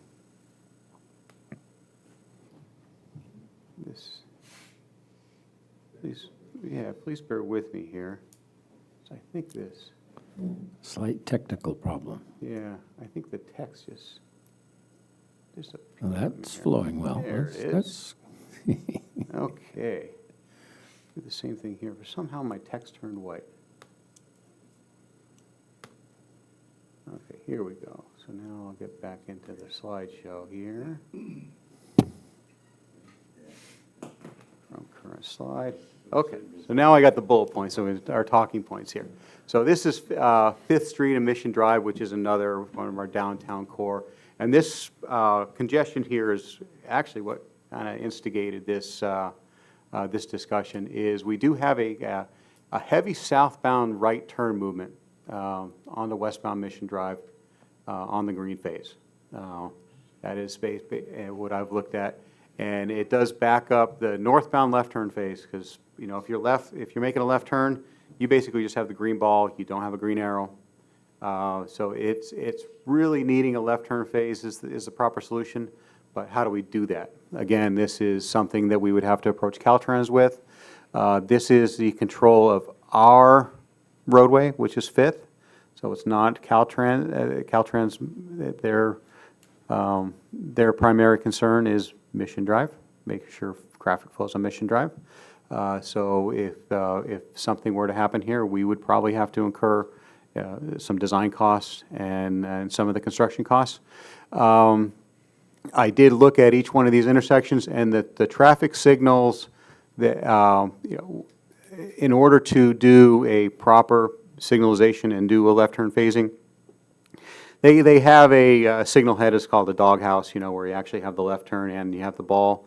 But Caltrans standard does not have that for the standard pole that we have. At each four of these intersection locations, again, let me turn my pointer on again. Please bear with me. And there, laser pointer. Okay. So at each one of these locations, we have just your regular stand-up, straight-up pole. It's called a 1A pole. So the Caltrans standard does not allow that type of signal head on that type of pole. We got one at Alisal, but that's mounted on the side of a big mast arm pole. So it might be that we would have to, you know, there's a bit of a project. It's not as easy as just changing the heads. It's might be some poles. Again, we'd have to study that. We approach Caltrans, and we're going to have to work with their maintenance folks. It's this could potentially be a pretty costly solution in order to do it right. And again, it's not our signal. It's not our roadway. And Caltrans is, if anything, they are a very large bureaucracy. They have standards, and they're changing routinely, but they adhere to their standards for these sort of things. So we would have to make sure that this gets constructed by Caltrans standards, and we would likely incur some of this cost. But again, a left turn phasing here, we wouldn't need to widen the roadway at all, but you know, it's likely that we would have to install some new poles, and but that's going to need to be reviewed and taken a look at. And if we want to come to the table with that and help to fund this project, I'm sure Caltrans would be all ears. But If I may add, it just sounds so simple. Like, why can't we just put in a left turn light? Yeah. You know, put in an arrow. So- But no, I mean, I understand, but it's just, gosh, it's frustrating. yeah. All the hoops you got to go through to do anything anymore. Yeah. Well, and even if this were our signal, if it, you know, Caltrans standards they're kind of the industry standard for signals. I mean, very, very large cities may have, in a former life, I worked as a consultant engineer for a design group in San Jose. It was one of my first jobs, and I designed signals. And, you know, City of San Jose had some of their own standards, although they did rely on certain things for Caltrans. But most cities, they rely on Caltrans standards for these things because there's just so much to it. So even if we owned a signal, we would likely be beholden to Caltrans standards and what they, you know, otherwise, you know, we'd be taking on our own liability. So you're absolutely correct. It is, it's never as easy as it seems.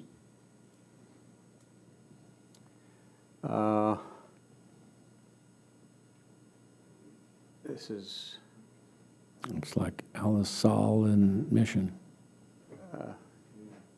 yeah, this is Alisal Mission. And again, my text just disappeared, and I don't know why. I reviewed it this afternoon before I brought my. Yeah, exactly. It's your fault.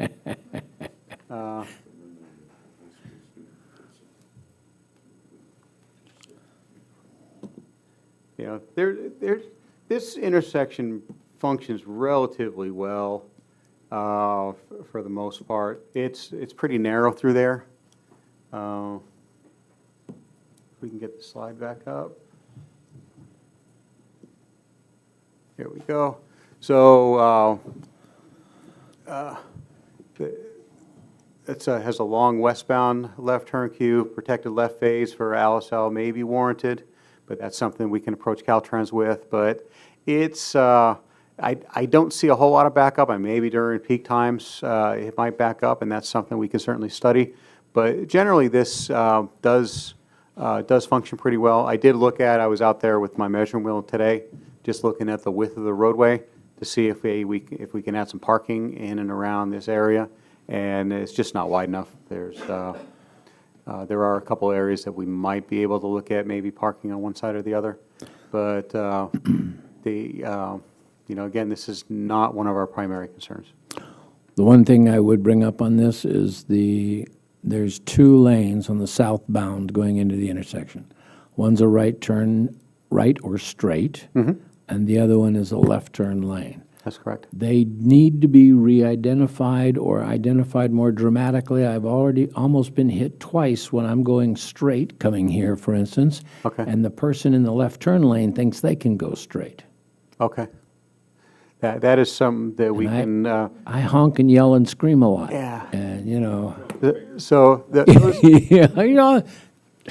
those are intersection control, the markings, the legends. We can certainly take a look at that because that is on our road. Yeah, that's our road. It does impact, it affects a signal that is not ours, but we can certainly do that. I mean, that's something we don't have to approach Caltrans about, but we can certainly let them know. Hence, I'm saying, please do. Okay, yep. Yeah, so that'll be paint. If we really want to mark it, we can, one of the newer standards that I've seen is they put some reflectorized markers on that, which really makes it pop, particularly in the evening time. But, It's not a big problem all the time, but when it is a problem, and it stops right in the middle of the intersection. Yeah. Because this individual. Yeah. I almost used an unkind word. Roadhog? Anyway, so it needs some work. Okay. One thing I might recommend as far as a change at that intersection, change the duration of time allowed for the pedestrian. Okay. On that, because you've got about a 25-second opportunity for them to walk across. They start at minute or second 25, and it still backs it up. Yeah. So I'm just saying, if you made that 15 seconds or something appropriate to start and stop. I can talk to Caltrans about that, but there's a standard for that. Looking for that, I think that would be an I'll go opportunity for a solution. I'll go over the next maybe slide. Too simple. But Solvang's going to break all those standards. Yeah, it starts at 7 seconds, and then they got to go 4 feet per second. So you got to allow 4 feet per second is the standard quick. for. You got to allow like an old person in a walker to be able to get across. I understand that, but a lot of time you don't need a digital thing. You need a sand dial or something like that. But Roger, just a comment. I would pay attention to that intersection, in particular on the pedestrian side. Okay. When the development that's planned for those 2 corners is finished, I think I would expect more activity, pedestrian activity around that intersection. Okay. So the next location is, or not location, but one of the things that was up for discussion was the pedestrian-only phase, or scramble crosswalk. It's one of the things that it's come up in multiple things. It even came up in, there was a study done by SB CAG looking, hey, we want to, how do we get things to, how do we get traffic to flow? Well, pedestrian scramble is, basically it's a pedestrian-only phase, so everyone has a red light, except for pedestrians. And again, you got that 7 second starting point, and then 4 feet per second after that. So if you're allowing diagonal, well, now that's the hypotenuse, that's the longest distance. So we're looking at 45 seconds to a minute of just no cars going through at all. So in the past, when I've approached Caltrans at other intersections for other cities, it's from the traffic operations folks, and again, we have to appease a lot of folks here. At Caltrans, they have different departments and divisions, but their traffic ops folks, it's a non-starter. I mean, we can certainly ask them, But if we're trying to get traffic flowing through town, this isn't really something that we want to look at. Maybe for some other intersections in our city, some other intersections that we control, they're not necessarily that are stop controlled. That might be something that we want to take a look at. I'd have to review that with the traffic engineer to see where that's done in other. Connecting the annex to City Hall, maybe that might be a good location. But as far as some of the intersections on Mission Drive, is probably not going to be well received, and it might not be what we're really looking for. But the entire month of December was pedestrian scramble. They didn't get the memo. Yeah, okay. Yeah. It was insane. Okay. But again, the scramble crosswalks, it's, again, that's the timing of it. Legally, it's a 7-second walk signal, and then 4 feet per second after that. That's the calculation, and it's actually a pretty recent state law that was changed, that they added that. So I think it was like last year they changed that code, and that was, of course, everyone patted themselves on their back. They're making everything safer, but that's, so these things are best. They're located in heavy urbanized areas with heavy pet traffic, which, we're, quasi-urban. We do have heavy pet traffic, but if the through traffic is a priority, then a pedestrian scramble is not really where we want to go. If it were not, then pedestrian scramble would be great. If we don't really care about moving traffic through, that would be something that we would try to appeal to Caltrans about.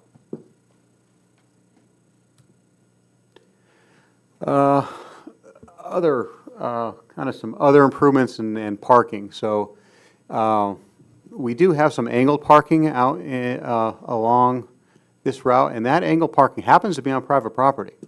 It's not even in Caltrans right-of-way. However, it does back out into Caltrans right-of-way. Now, this is something that we can start looking into. Caltrans would be thrilled if we approach them and say, hey, we want to take a look at this and see if, maybe we partner with the private property and try to eliminate the angle parking. There's 15 spaces out there right now. With one ADA space, which does not meet ADA standards. It just has a blue square on it, but there's no accessible path or anything like that. It really has no business being marked as an ADA space. But but if, let's say we change this and turned it into parallel parking, we're going from 15 to 8. But there are some other locations, as you can see in the out in front of the Solvang Brew. There's some other, some sidewalk ramp replacements that we could do. I mean, there's 2 locations out in front of Solvang Brew those are old driveways that have not been converted to regular, the standard height curb. So, I mean, we could add 5 spaces if we went and replaced. There's currently, you see that car park there. That's one car. We could turn that into 5 or 6 spaces there if we did that work. But then again, that's, we'd have to approach Caltrans, and it's an encroachment permit, and we'd have to do the work. So the other angle parking, again, that's owned by the various property owners that are along that frontage. So if we did convert that, then it would be, maybe that's something that we can pursue with a partnership or discuss that with the properties, because then they would be able to convert that to additional patio space, maybe some seating. There would need to be a sidewalk, but maybe that sidewalk would be along the street side, and then the patio and waiting area would be behind the sidewalk, so that people don't have to, as you're, people delivering food are not, bumping into people that are, walking along and, taking selfies of the windmill and other things. So that could be a possibility there. But again, that's something, we can approach Caltrans, but that's more of a kind of a partnership that we can, the city can try to do as far as talking to some of those businesses to see if there's some interest there. Again, there would be some loss of parking, but we wouldn't want to eliminate all the parking there. It's just an option, something to consider. Also on the bottom left, another thing to consider that would help to get traffic flowing is maybe we consider a couple of our intersections as right in, right out. So that would prohibit people from driving along Mission, wanting to make a left turn into, say, First Street. They're driving, they just pass over Alisal, they're heading westbound, and they want to make a left turn onto First Street. Well, if we put a raised island there, not only does that give pedestrians a refuge as they cross First Street, but that also provides some congestion relief, because as someone's waiting to make that left turn, well, now they're backing up traffic. Now, again, that queue of traffic that they were in is now stopped, and now the signals aren't talking to each other, and it's not working the way we want it to work. So that is another option that we can consider. Certain locations, again, this would be, we can talk to Caltrans to see if it's something they would be willing to accept and what the path forward is, and then we can, kind of do some additional I would studies. think that would be the easiest one to sell to Caltrans, the right turn only. It could be. I think getting rid of that ankle parking would probably be the easiest one to sell. But definitely this one too. They might be. That it would be help advantageous. a lot. Yeah. A So lot of times that left turn is stopping the traffic. Well, yeah. yeah. So I think so again, that's another option that we could consider. So again, the parking along in our downtown core, we got 15 angle spaces with 1 ADA. For eastbound traffic, which is on the south side, we got 14 spaces and 2 limited time spaces that are painted green.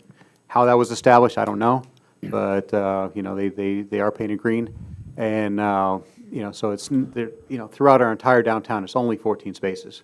And then on westbound, there's only 5 spaces. There are some other areas. There are some really wide drive approaches that are unutilized. There was one picture that I took of a recent development, kind of across the street from the park, that is an old drive approach that with the new development going in, it's another kind of similar situation. So we could maybe gain a space back there. That's in proximity to the bus stop, which is red curb because of the bus stop. Okay. But, there are some other options that we could pursue, but if council's interested in that, we can do some additional study. Again, I'm throwing a lot out at you, but I'm looking to see what your priorities are, what you would really like to pursue, and then we'll be having some very similar conversation with Caltrans, but I want to make sure that what's on your priority list is what we convey to Caltrans, that this is the city's priority.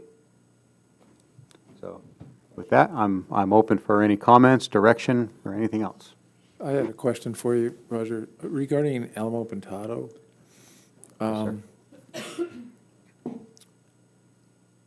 What's the timing for the bridge? You said it was in 28? 2028 is likely when the construction is actually going to kick off, but it's a solid year project, year and a half project. Okay, thanks. Yes, sir. I wanted to add a couple things real quickly. So Roger and I have been debating this. Obviously, YuleFest made this very evident, some of the side traffic, people trying to get around the downtown, congested Oak Street, it congested all over the place. And so we're coming to you for some direction. In the interest of time, I would request maybe that we look at it, and is there anything on that list, things that Roger went through that was like, no, don't even bother? And if nothing is on the list, maybe give us the top 2 priorities so that we can focus on those, understanding that they're all important. Before we do that, shouldn't we go to public comment and see if we have what the public thinks about this? I have one public comment request currently. Ms. Dougherty?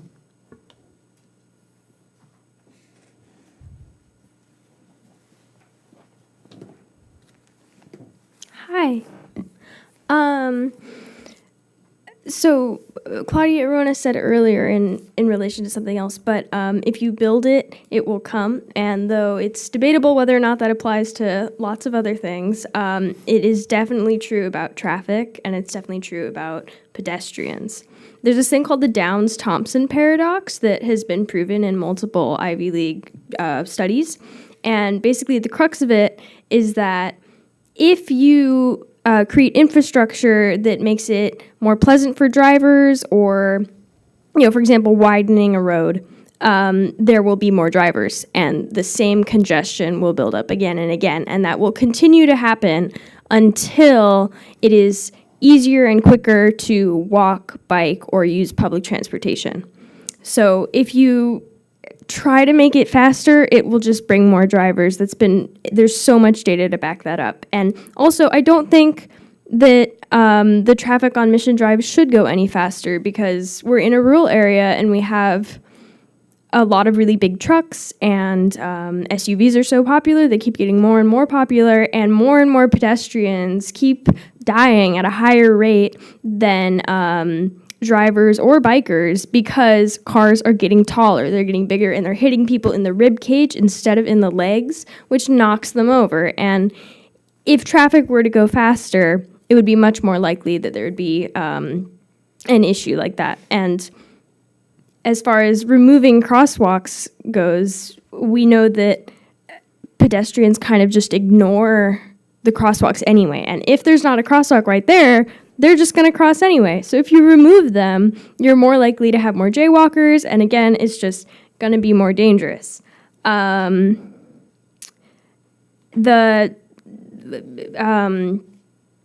you were saying that the traffic, that the scrambled crosswalks are only a good idea if we're not going to prioritize through traffic and cars getting through there quickly, but I don't think we should. I think we should be prioritizing the people walking and the actual tourists and people that live here that are going to walk and engage with businesses. And it should be, at the end of the day, Solvang should consist of streets that focus on commerce and people rather than roads with the sole purpose of moving traffic through as quickly as possible. Thank you. Thank you very much. Do you have anybody else in the audience that would like to comment on this subject? I don't think we have anybody on Zoom, so we'll bring it back to the council for any last comments. There's no motion on this. This is only for direction. So what do we want to tell Roger to go do? Can I, before we do that, can I just make some aside comments? Because I know this is focused on 246 and some of the feeder intersections for 246. And Yule Fest was commented as one of the great things that happened that came with some consequences to spark this conversation. But could we look at hiring some crossing guards when we know we're having peak pedestrian season?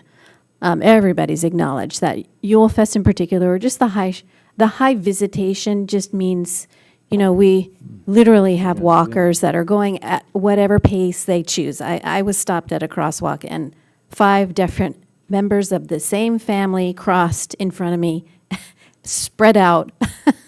It was crazy. So if we could just have crossing guards, they don't necessarily need to be the sheriff certified, just someone who knows how to get the job done. That would accelerate passing through town. And the second thing is, if you live south of 246, let's just say half of Solvang does, we have no option for pickup for the San Ynez Valley Transit. And it seems crazy to me. The people who live north of 246 have an alternate route. They can go through Freiburg and Friedeberg Canyon and pass through the major intersections of town. But the people south of 246 don't have that option. And it seems like we should look at where are our stops for the public transportation that would encourage more use of that. And the stops somewhere in at least 1 or 2 places in town. It could be a stop north and a stop south. But if without that, the bus just passes through it. It's the only place in the valley, when you look at their map, that they don't go into the resident part of town. It just passes through. And I would think we could encourage more use, except the dial-a-ride, but that's a different topic, right? Doesn't it stop over by where the the outlets used to be?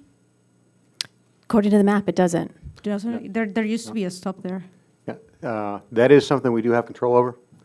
There we go. And I'll let you know that was the discussion with our transit development plan, which was approved last year. And so we haven't gotten to it yet, but that is one of the things that we're discussing is, among other additional stops and route changes, that's one of the things we were going to take a look at.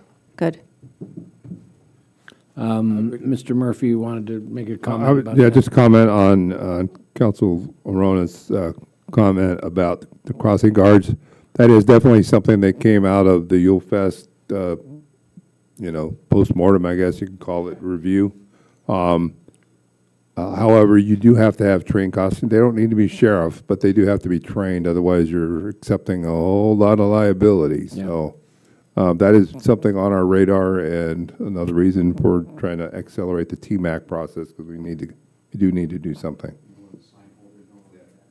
Thank you. It'd be cool. Mr. Brown. Yeah. To answer your question and give you a little direction, it would be my proposal is that you put Alamo Pintado on the back burner until the bridge is finished, or in progress. I'll say the one concern I would have, first of, I don't know if putting blinking crossings would make much of a difference, because they make a very good point. It's such a visitor congested place that it makes you wonder whether they will wait for the proper time where to cross, or if they're just gonna cross because they see slow traffic anyway. But I will say that a concern is a crosswalk that is on Fourth Place and Mission Drive. That is an area that has a lot of alcohol-centered places. It's got a lot of places that open late at night, and pedestrians are pretty much invisible at night. So not so much for my concern about making the traffic go faster or slower, but more like making pedestrians more visible, because oftentimes, it's dark, people are crossing from one place to the Bruco, and there's no way to know anybody's crossing. So that is just one concern that I would have. Other than that, Can I dovetail on that, Claudia? Also, when it's very, very crowded, this is for another meeting, but Alisol, the crosswalk by the post office, pedestrians are invisible if they're wearing any dark clothing. And it's not like you're not paying attention. You can't see them. Yeah. And I've been thinking about this for years. And I'm surprised more people don't get hit crossing in front of Bit of Denmark and also at the post office, because I've actually driven through that intersection when there's been somebody in that crosswalk. And not because I'm not paying attention, I just didn't see them. And I think we're pretty lucky we don't have a lot of, we're all going so slow anyway. But I'm surprised there haven't been some connections between pedestrians and vehicles on Alisol, but that's for a future reference because we're talking about 246 here. I give you some feedback, Roger, that I think all of your ideas seem well thought out and constructive. And if we prioritize feedback to Caltrans on the pedestrians, synchronizing our signals with the pedestrian rapid flash options, and anything that would accelerate or enable people crossing, because we are a walk city, we should be, and just to make it safer. And at the same time we can encourage better through traffic, not at rapid rates necessarily, but through rates. Is that such a thing? That's the Like idea. get people through. And I would just also say that I would deprioritize the Skip Mesa until further development emerges. That doesn't feel like a pressure point. Okay. From my perception. And just for clarity, we're not, what we're discussing for the pedestrian crossings is not a rapid flashing. It's what the vehicles will see is a red ball or a green ball, and what the pedestrians will see is a walk, don't walk, and a countdown, as you would see at any other signalized intersection. The one that I'm most fond of, and that was the right turn only, in case you couldn't tell. I think that is a great idea for smoothing out a lot of things, including the safety of pedestrians.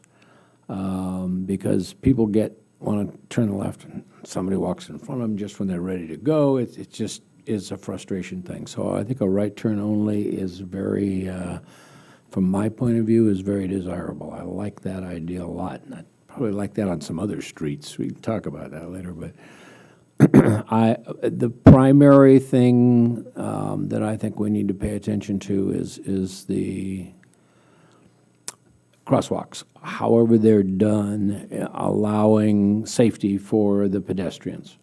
So I think Elizabeth said it well, this is a walking city.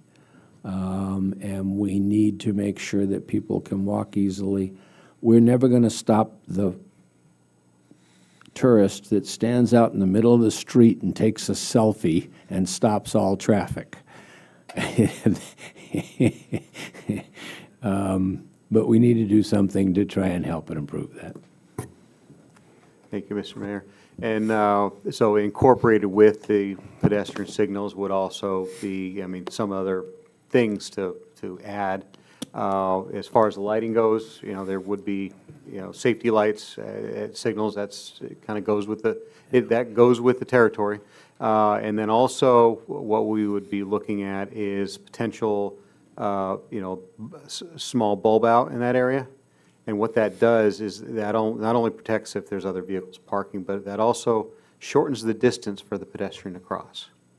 So they don't have to cross from where they're at now. If you bulb it out on 8 feet either side, well, that's 16 fewer feet, which is, at 4 feet per second, that's a little less time that they got to go. Think Frogger, Yeah. right? Yeah.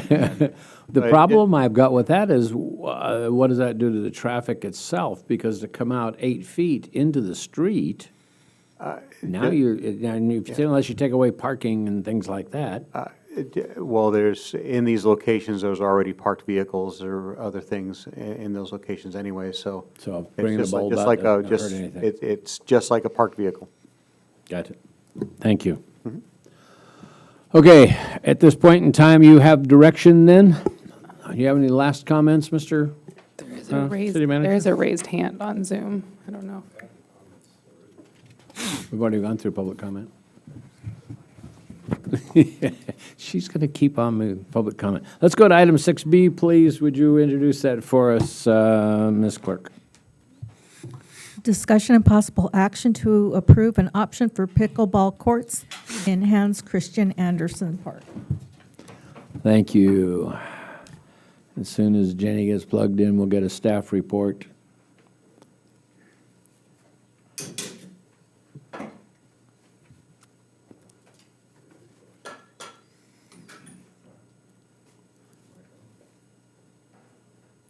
That doesn't look like a staff report. With a picture of you and your family. Get a change.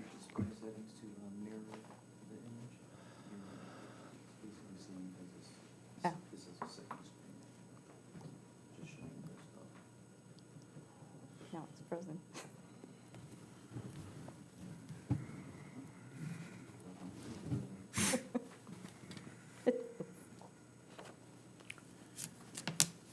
Big deal.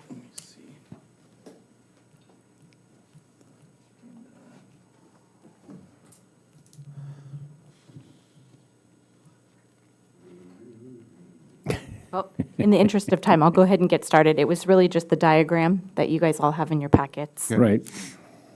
All right, so good evening, Mayor and council members. Jenny McClurg here, your Parks and Recreation Director. I'm here tonight to discuss the pickleball courts. So at the October 23rd, 2023 meeting, staff was directed to identify potential locations for the new courts. And the Public Works Director and I identified 3 locations. We've got the current site at Hans Christian Andersen Park. That is a potential for 3 courts. We have the second site was Area B at Hans Christian Andersen. This is a reservable site that is not heavily used. And then the third site is Sunny Fields between the volleyball courts and the reservable sites.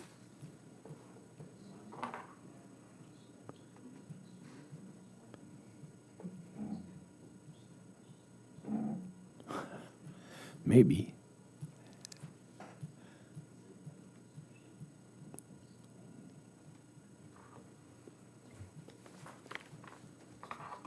Okay. So Sunny Fields, between the volleyball courts and the reservable sites. It would run parallel to Alamo Pintado. And a couple things about those potential sites. We have about $90,000 left from the Prop 68 per capita grant. And in order for the grant money, in order to use that grant money, we have to keep it at Hans Christian Andersen Park. So the Sunny Fields location would not be eligible to use that grant funding. Staff was able to get an extension as well through 2028 for the Prop 68 grant. The original due date was June of 2024. So, we really want to, it's a good thing. We don't want to rush through this. We really want to, we don't want to be in the same situation that we are currently in. And so, in speaking of rushing through things, we really want to do this right. And so we have, in conversations with our city manager, decided that a rec master plan would be the best option moving forward. And the last time our rec master plan has been updated was in 2004, and then the Hans Christian Andersen master plan was last updated in 2006, before we even had Sunny Fields. So, rather than survey those areas at this time, and spend potential wasteful money, we would like to proceed with a master plan and then get a survey once a location is determined in the rec master plan, and also before any major capital expenses. Okay, so that brings us to my diagram here, and what do we do with the current pickleball courts in the meantime? So we've put together 3 options, and which you see here on the screen, and the current courts are getting to the point where it could become a safety hazard and could warrant a closure. So to ensure we have courts to fulfill the current need of the pickleball courts, we're looking for direction from council to choose an option. And our 3 options here. So we have option 1, which is leaving the existing tennis net up and using the existing tennis court lines and adding the pickleball lines. You could do 1 or more courts. It's about $1,750 per court. So that is option 1. Option 2 is lining 1 tennis court with 2 pickleball courts, as seen here in our diagram, and purchasing 2 portable pickleball nets on wheels. So the existing tennis lines would stay and act as a barrier between the 2 pickleball courts. When the pickleball courts are not in use, they are wheeled and stored to the side, and the court goes back to the original tennis court. That cost is roughly $5,000 for installing the 2 pickleball court lines and one existing tennis court surface, and then purchasing the 2 portable nets. And then we have option 3, lining 1 tennis court with 4 pickleball courts. That would be 4 pickleball courts to 1 tennis court. And purchase 4 portable pickleball nets on wheels, and the existing tennis lines and net would stay. And when all 4 pickleball courts are not in use, they are wheeled and stored to the side, and the court goes back to the original tennis courts. Cost is roughly $9,200 for installing 4 pickleball court lines on existing tennis court surfaces and 4 portable pickleball nets. Staff could create, hours of play for, tennis only, pickleball only, so they're used for their intended purpose, or we could do what we currently use is just like a racket holder. It's kind of like your name you put in, and your racket just goes up as your turn comes close. So that those are our options. That concludes my report. Do we have any questions? Questions? No question. Yeah, just a question about the removable nets. How are they stored so that they're not stolen or damaged while they're not in use? Well, the park is locked at night, but we could lock the tennis courts, the actual fence, the gates. We could put locks on those nightly.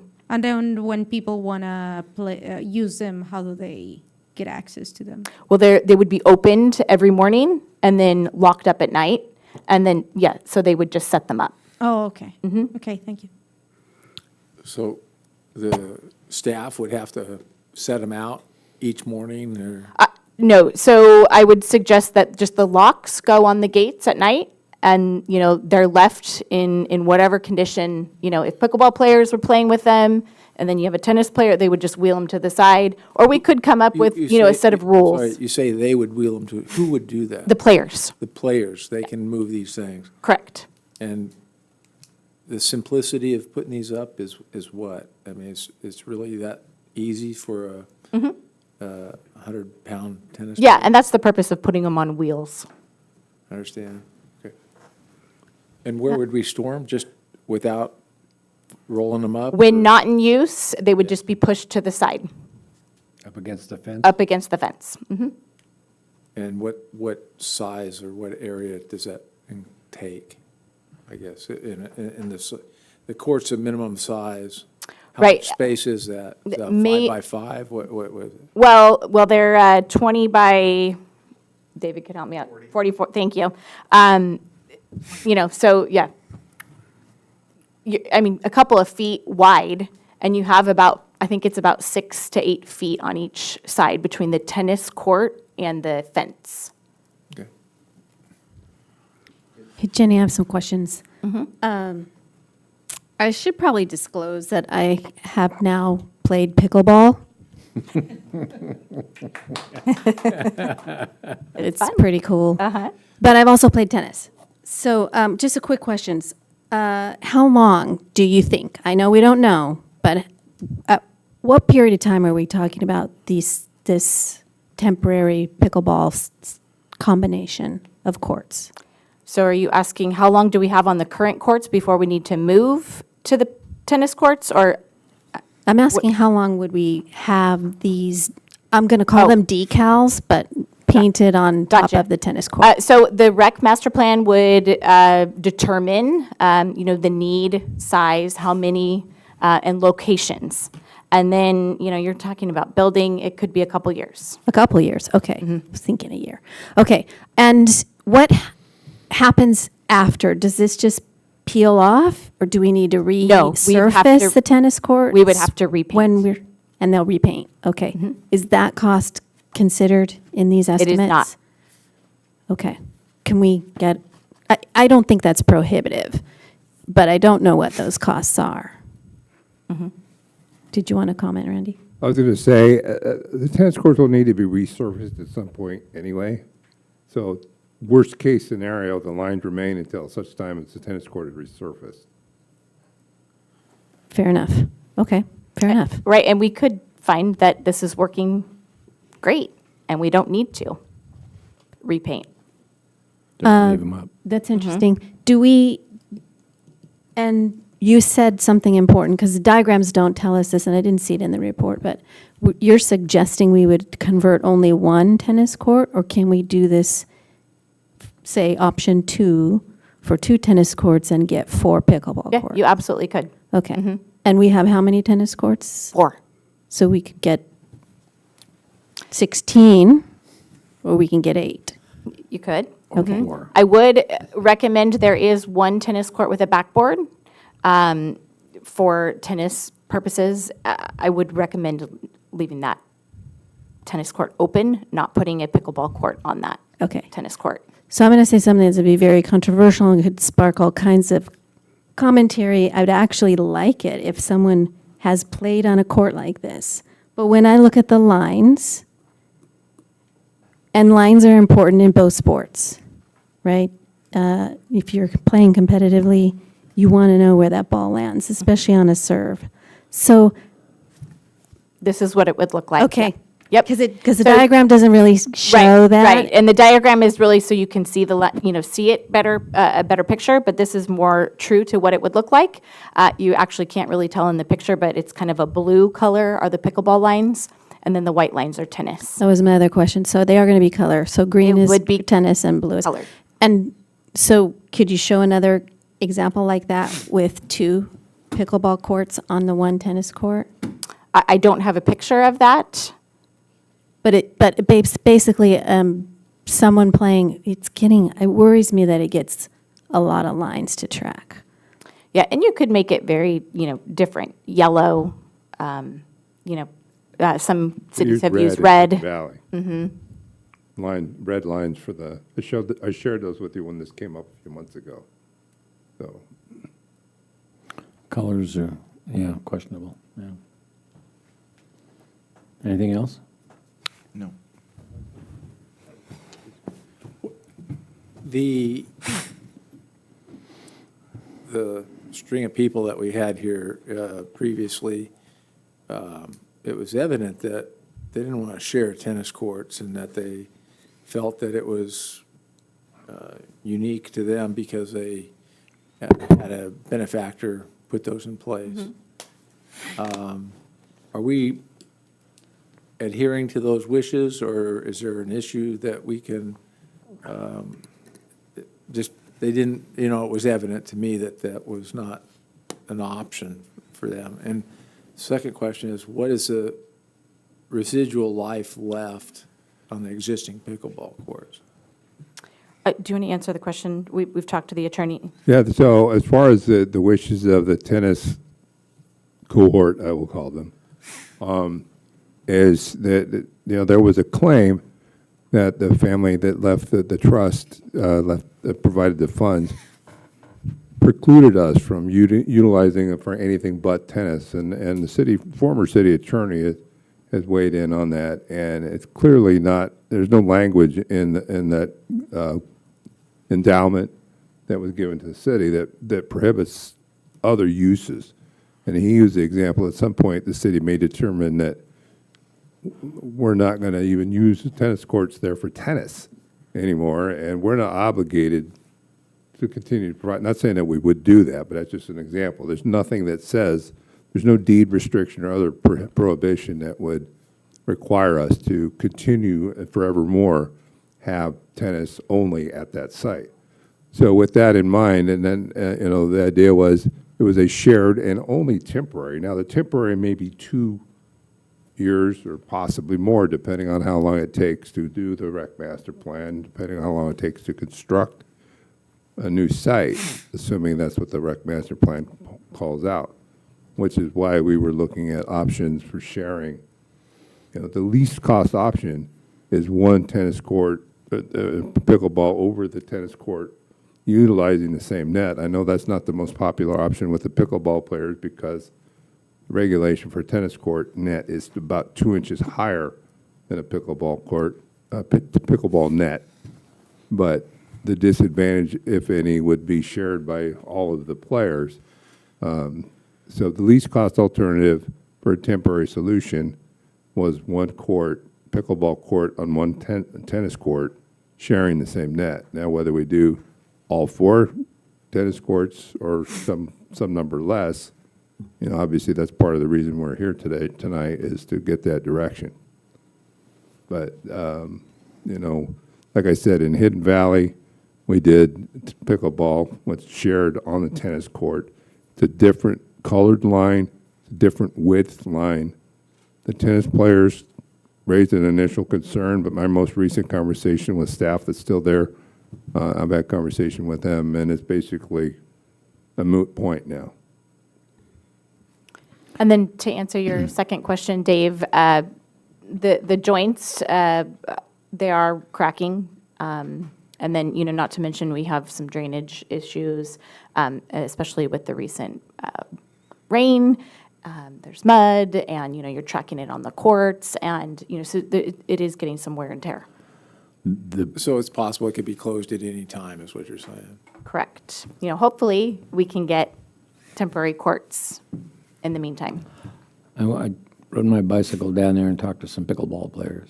The cracks in the particular, the cracks in one area, this is what I was looking at, didn't seem to have any real impact on the ball or the players. What was of concern was the fence. With those metal spikes that hold the plastic fence, if you fell against that, you could be hurt pretty badly. Not sure the grammar on that one. So that's more of a concern to me than the actual condition of the courts. Last question. One more question. Jenny, remind us how many pickleball courts we currently have even that are unusable? Only 2. Only 2. We tried for 3, but got 2. No, we originally only went for 2, based on the kind of the layout, and that was the cheapest option. Okay. Okay, at this point, public comments. I have one request for public comment from David Gay.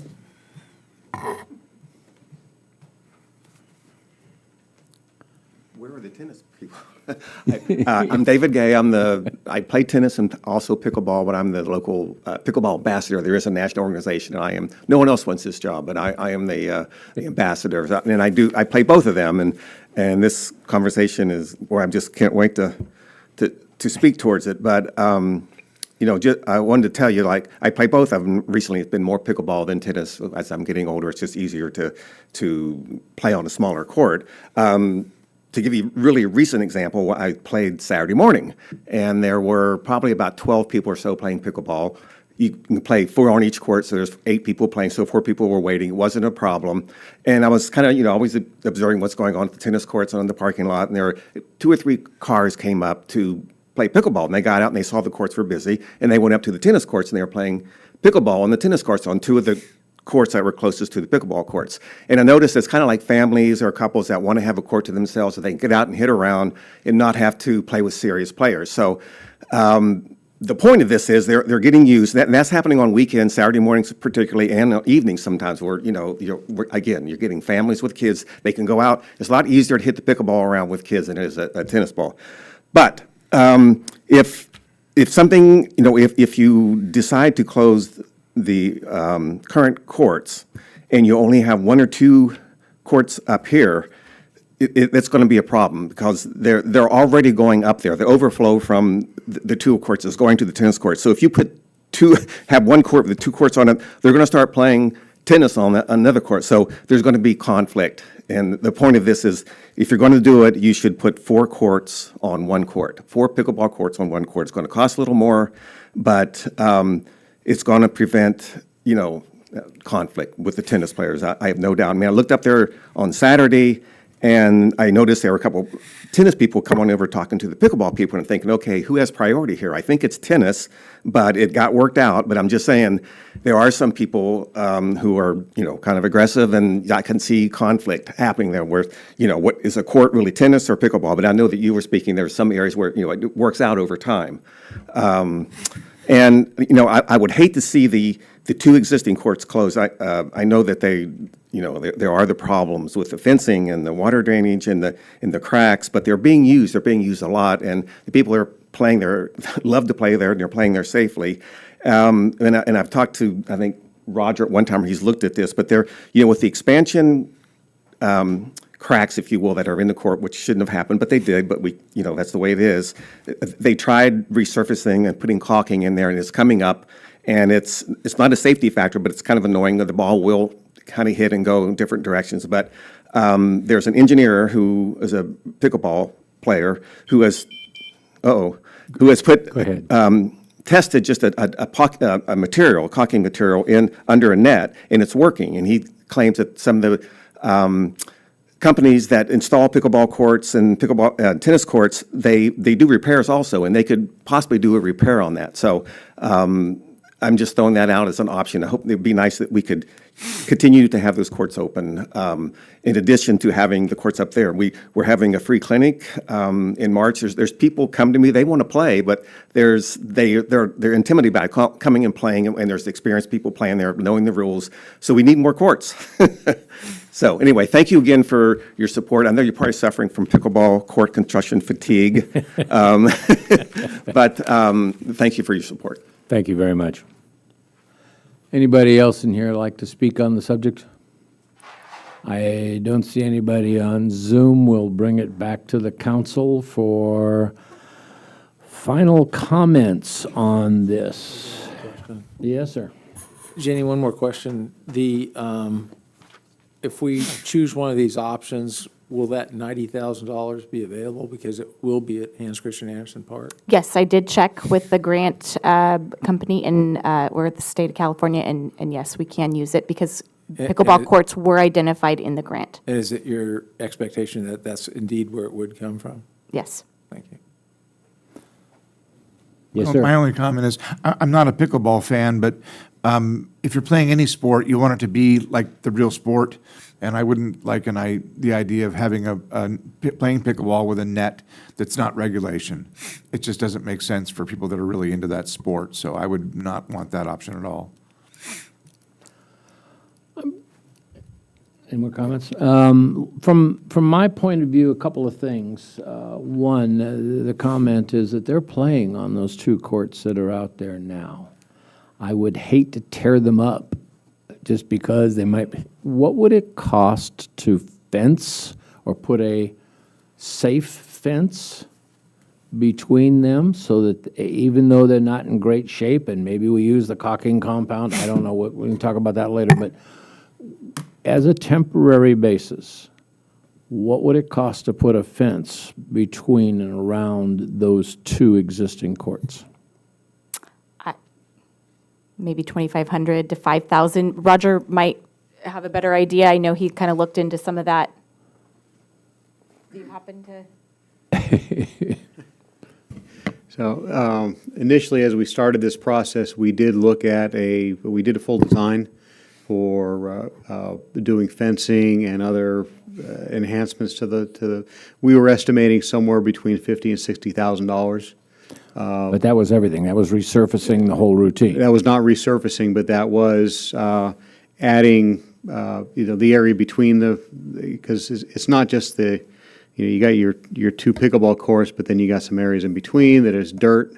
There's some drainage issues that are kind of there that, when it rains, the water comes off the slope, it flows the wrong way.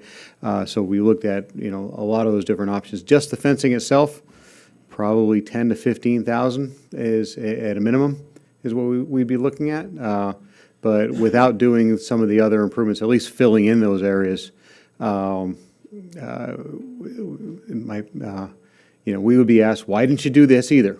And it's kind of we're going halfway. If we go with one of these temporary situations, what do we do with the two existing courts? We're going to destroy them, rip them up? What happens? We'll use them until we can't.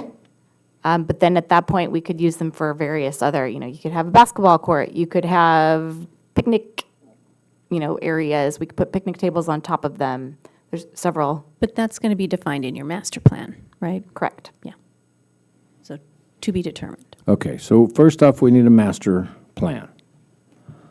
Do you want to hear from us what our opinions are on which of those options we should go with? Yes, we are looking for a motion for an option. If what I hear from you is correct, well, I'm sorry, I'm sure it's correct.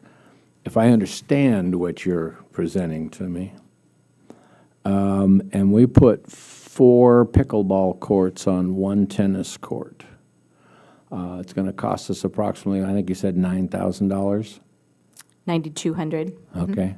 Call it $10,000. Let's be generous. And with that, we have 3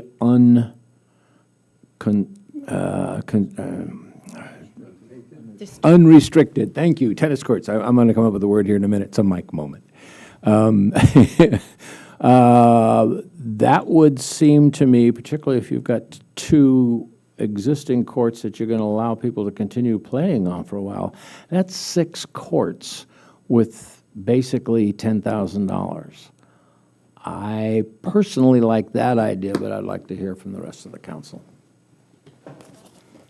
Well, I'll make a motion and then give you kind of how I arrived at that, but I'll make a motion that we direct staff to go forward with option 3 and build out 4 temporary pickleball courts that can be used for regulation play and still have a 4th tennis court when they're not being used. So it preserves the the credentials of each sport. It gives the maximum use in both cases, or maximum options, 4 courts each. Well, they'll have to work out coordinating schedule on just 1 court. And it is a temporary solution for the tennis players who, and those who have really strong sentiment about the legacy of the donation. It's a temporary support for 2 racket sports. Do I have a second? I'll second it. Roll call vote, please, Ms. Clerk. Councilmember Clark. No. Councilmember Claudia Rona. Yes. Councilmember Elizabeth Arona. Yes. Mayor Pro Tem Brown. Yes. Mayor Infante. Yes. Motion passes 4-1. Thank you very much. Okay, so we're moving on to item 6C, which is in here someplace. I just know it. There it is. Madam Clerk, if you'd present that to us, please. Discussion and possible direction to staff regarding residences as primary use in the TRC zone and historical property designations. Staff report. Hopefully I can cue this a little bit faster here.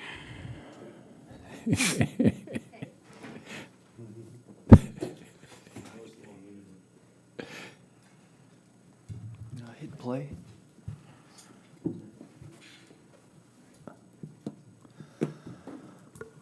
Okay. All right. So before you this evening is an item that was requested by the council that is coming back to you. It's actually 2 items that were melded into one. One was regarding residential uses in what's known as the tourist-related commercial zone, and the other one was historical uses in and around the downtown. So they're in the same uses, so therefore we went ahead and combined the 2 together. So just a little bit of background of the TRC. Zoning districts in general provide a set of rules and regulations for each individual area. So it lists items such as allowed uses. Those uses are typically what we determine to be what's considered by right. They have the most minimal amount of entitlement processing. As long as it meets the regulations zone, you can go forward. Then there's a section known as conditional uses or use permits, et cetera. Those require an entitlement, whether it's set up in our jurisdiction, set up to the Planning Commission, and then sometimes comes to the city council if the item is appealed. So that's the basic overall of zoning. The zoning ordinance, our zoning ordinance for the city of Solvang was established in 1990. Basically, it was adopted of the county code with minimal changes since 1985 is probably the best way of looking at it. So we have adopted this code. So a lot of some of it's verbatim from the old county code of 85, as well as 90. In the TRC specifically, since that establishment since 1990, there have been about 4 revisions to the TRC zone specifically since that adoption date.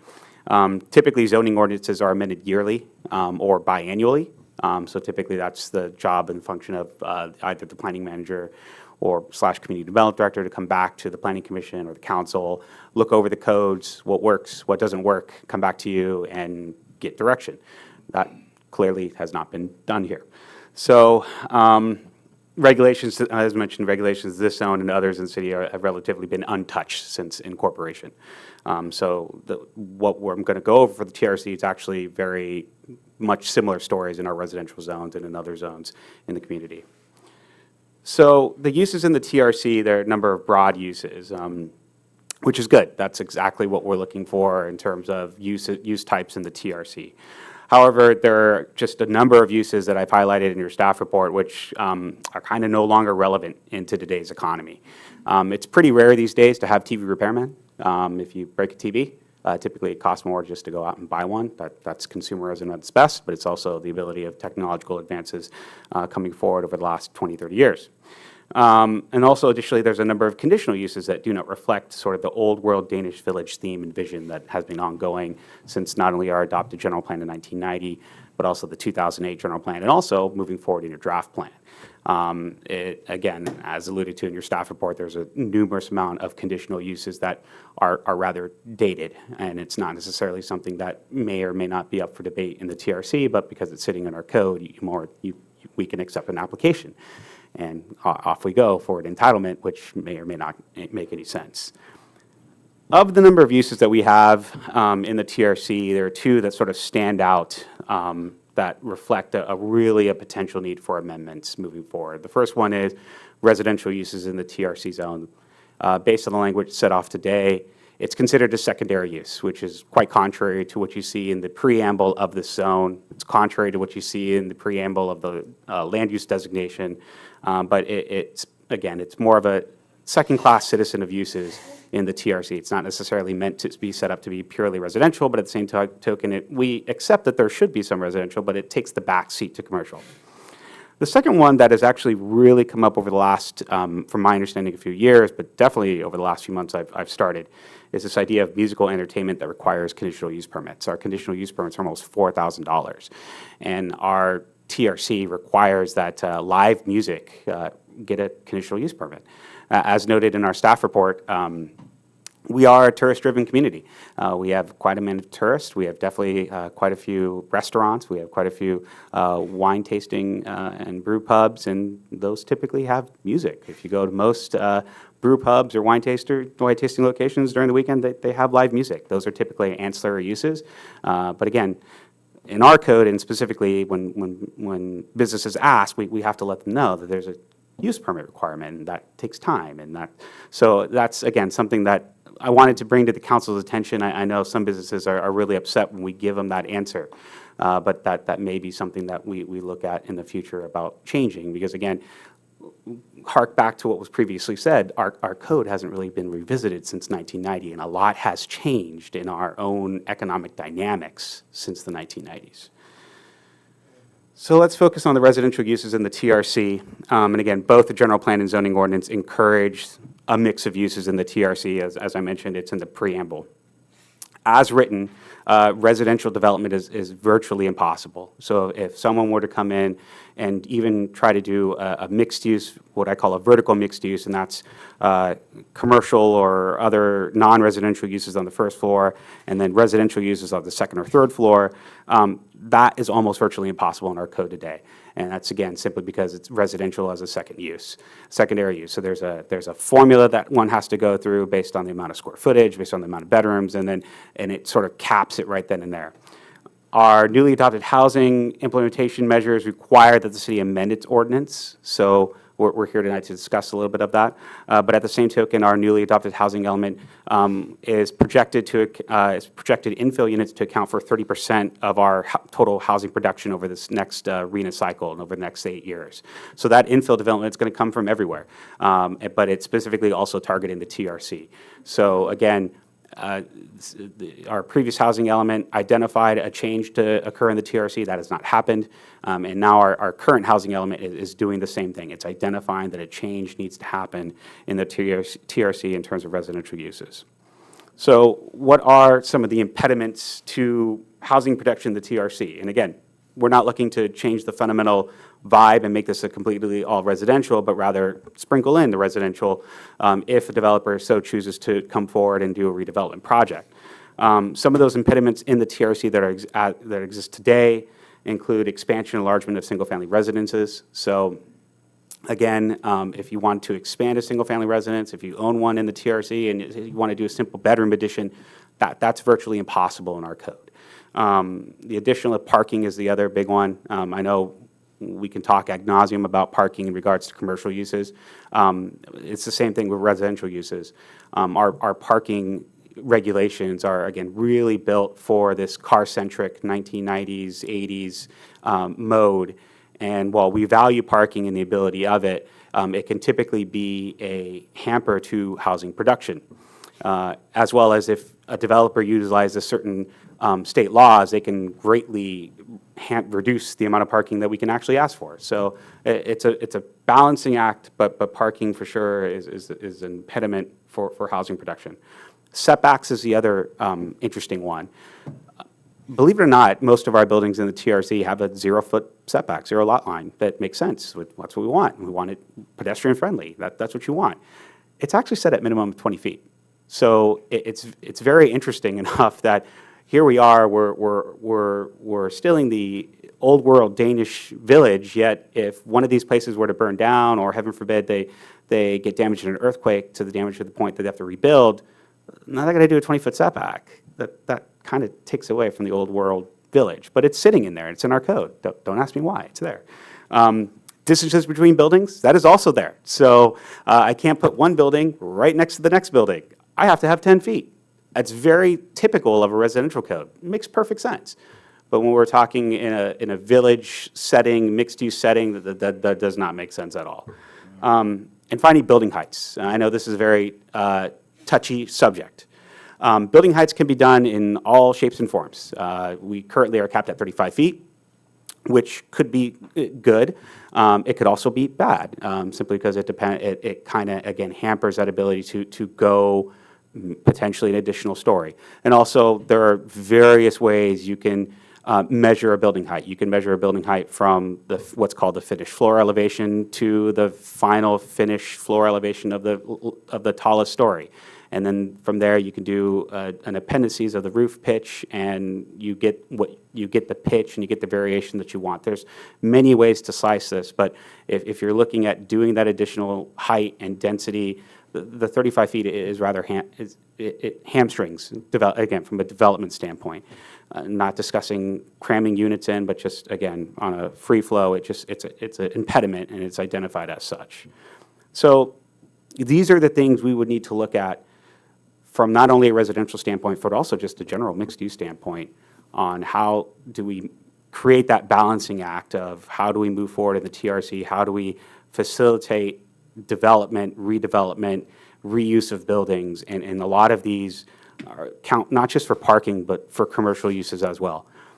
I'll take parking, for instance, again, this is one I don't want to hang up on, but if I have a building downtown and my tenants are gone and I want to invest in doing a commercial remodel and tenant improvement to get a restaurant space, I may not be able to move forward with that because I may not have the parking that's available to that, and that in lieu fee starts to increase up. So that's one of these things where, as a council and as staff, as we move forward and get direction, these are things that we should be open to discuss and not just bat it away and punt it for another day because it's been punted for quite some time. So it's almost time to face the fear and make decisions to say, do we want to penalize a redevelopment of a building owner who wants to redevelop? Is it really the same use? If it is, then why penalize the parking? And there are ways that you can essentially write your parking ordinances and codes to say, if you're not intensifying the use, or we've determined, hey, it is what it is, but we want that development, there are ways around that, in particular to parking. So those are the uses in the TRC. The second portion of the staff report dealt with historical property designations. There are 16 known historical properties in and around the city of Solvang.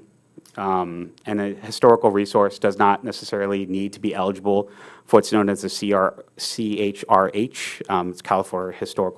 It's California Historical Registry, and I forget what the last H stands for, of historic places, thank you.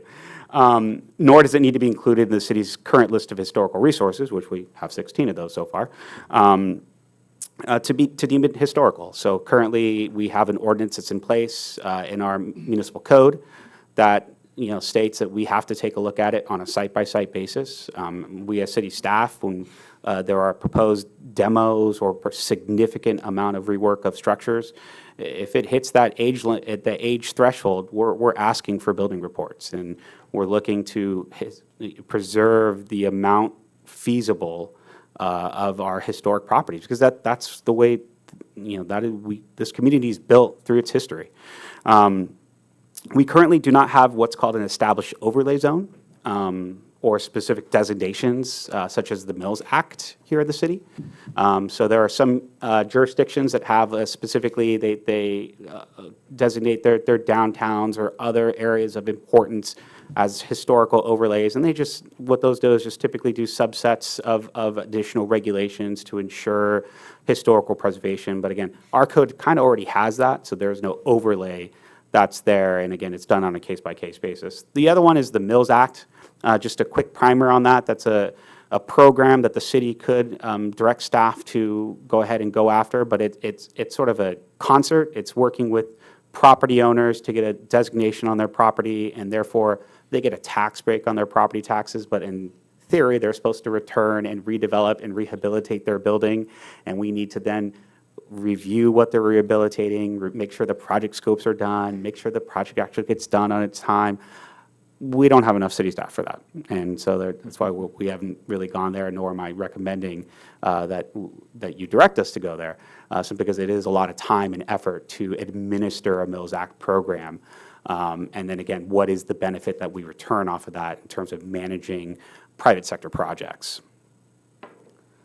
So I understand that's a lot of information that was thrown out to you guys in the staff report, but we do have a litany of directions to city staff. The first one is, again, review and revise all permitted and conditionally permitted uses. That's where you start. I luckily bring some experience to this exact same scenario at one of the jurisdictions I previously worked under, where they adopted a county code as they incorporated. And we ran through this exact same exercise where we looked through the uses. Sometimes there were head scratchers because it's okay. I don't know what some of these things are, and I have to look it up in the dictionary, and it's an aha moment. But that right there is in essence the problem. And so by going through these lists of what we want to see, what we want to just see what's by right, rather than making them go through a conditional use process. A great example of that jurisdiction is, at one time, wine tasting and brew pubs were a conditional use, which meant that took an applicant 3 to 6 months for us to go through the basic motions of what we already knew what was going to happen, an approval. And that's something that drew tourists, and that drew tax revenue. Why are we encumbering our own selves with so much red tape when we know we want this? So let's get rid of the tape. Let's give an applicant a path forward through a by right process. The second one is review and revise development standards within the TRC and facilitate that redevelopment. This starts with, and where I'm going to do a presentation next month for the annual general housing report. You will hear me until I'm ad nauseum.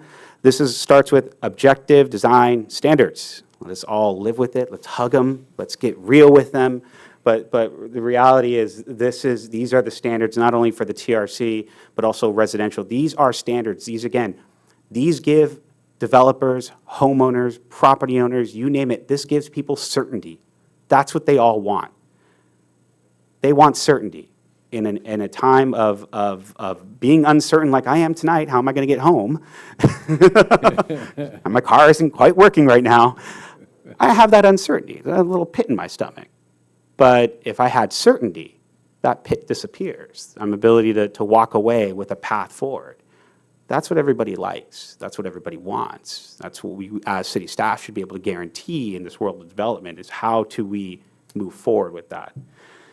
The third one is analyze, implementing either residential as a vertical mixed use or horizontal mixed use. So vertical, again, going up, horizontal, having each individual building sort of laid out. Pick a flavor, stick with it, or pick both flavors. But again, as long as the standards are there to allow for that project to move forward is the key there.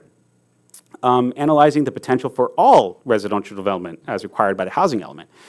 That's a big one, because that essentially, and again, this is specifically the TRC zone only. We have buildings like the Water Wheel building where we have had quite a few inquiries over the last few months about potentially demoing that building and doing an all-residential project, because that's the only thing that'll pencil right now. Is that something that we as a council and we as a community want? Or do we want a certain amount of mixed uses? So it can't be all residential. It can be maybe the first floor is commercial uses. Or if it's a horizontal, the front-facing building to the street is a commercial use. There are many ways to mix it up. But again, that's something that, moving forward, we kind of need a direction on.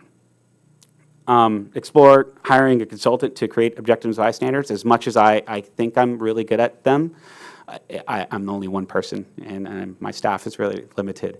So this is something where this would be the best direction known to man, is to hire a consultant specifically to go over the objective design standards, not just for the TRC, but also for the residential as well. As I've spoken to many of you, my mantra is regain the local control. That's where we start, is the idea of objective design standards and how those get implemented and how those move through the process. Rename the zone. Tourist-related commercial. That automatically rings to you what this actually is. But is it really what we're looking for? We're not married to the zones that we create. These are your own. These are your zones. I just implement them. I know it's the smallest thing ever, but I mean, what really evokes a sort of European-style village? That maybe not, don't know. And then finally, direct staff to revise language regarding musical entertainment, as I had touched on in the staff report. So with that, I will turn it over to the council for direction. Questions, anyone? That's quite an extensive report. Thank you. The deal with the music, the CUPs and all that, I think that would be a priority. On that point, Raphael, do we have a better estimate of what our conditional use permit cost should be for the musical entertainment? As I mentioned in my staff report, you can run it under many flavors.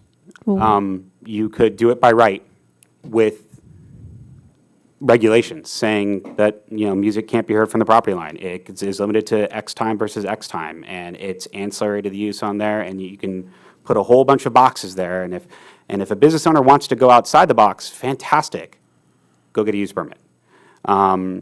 So really, our code alludes to a minor use permit. However, we have no fee for a minor use permit. I don't know where that disappeared to, and that's where typically I would run to. Another way of doing it is checking out this idea of a minor use permit, which then goes to Planning Commission, and doing an administrative use permit. And that's just done administratively. The hearing is during the day. The hearing is run by a city staff member. And that way it's done in a much quicker fashion. It just depends on which way you want to go. There are many ways to make this happen. But again, $4,000 for a time and effort is rather substantial, to be frank. Yeah. Any other questions? Okay, I'm sorry, go ahead. Can you please define for me what is a historical designation for these properties that you picked? Well, they've just been identified through our draft EIR, through research, through. What's your baseline or criteria? The criteria is how is it a part of the community upbringing? There's a like 4-question sort of test that's in your staff report, and these properties have been identified as such. But like I said in the report, just because just because a property has not been identified doesn't necessarily not mean it's not historical. Does that make sense?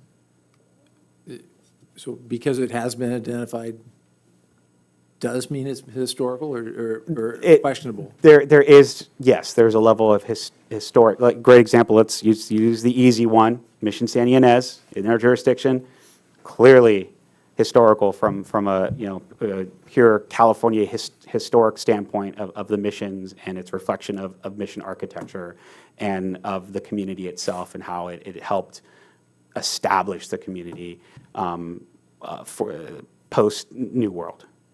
I can jump into to help a little bit. So under the historic preservation laws, there's a federal one and a state one, and then jurisdictions also have their own local rules. But basically, you proactively identify properties that are important and historical based on criteria, and like Raphael said, that's in the staff report, but they've made a significant contribution to patterns in California's history. They're about or associated with important people.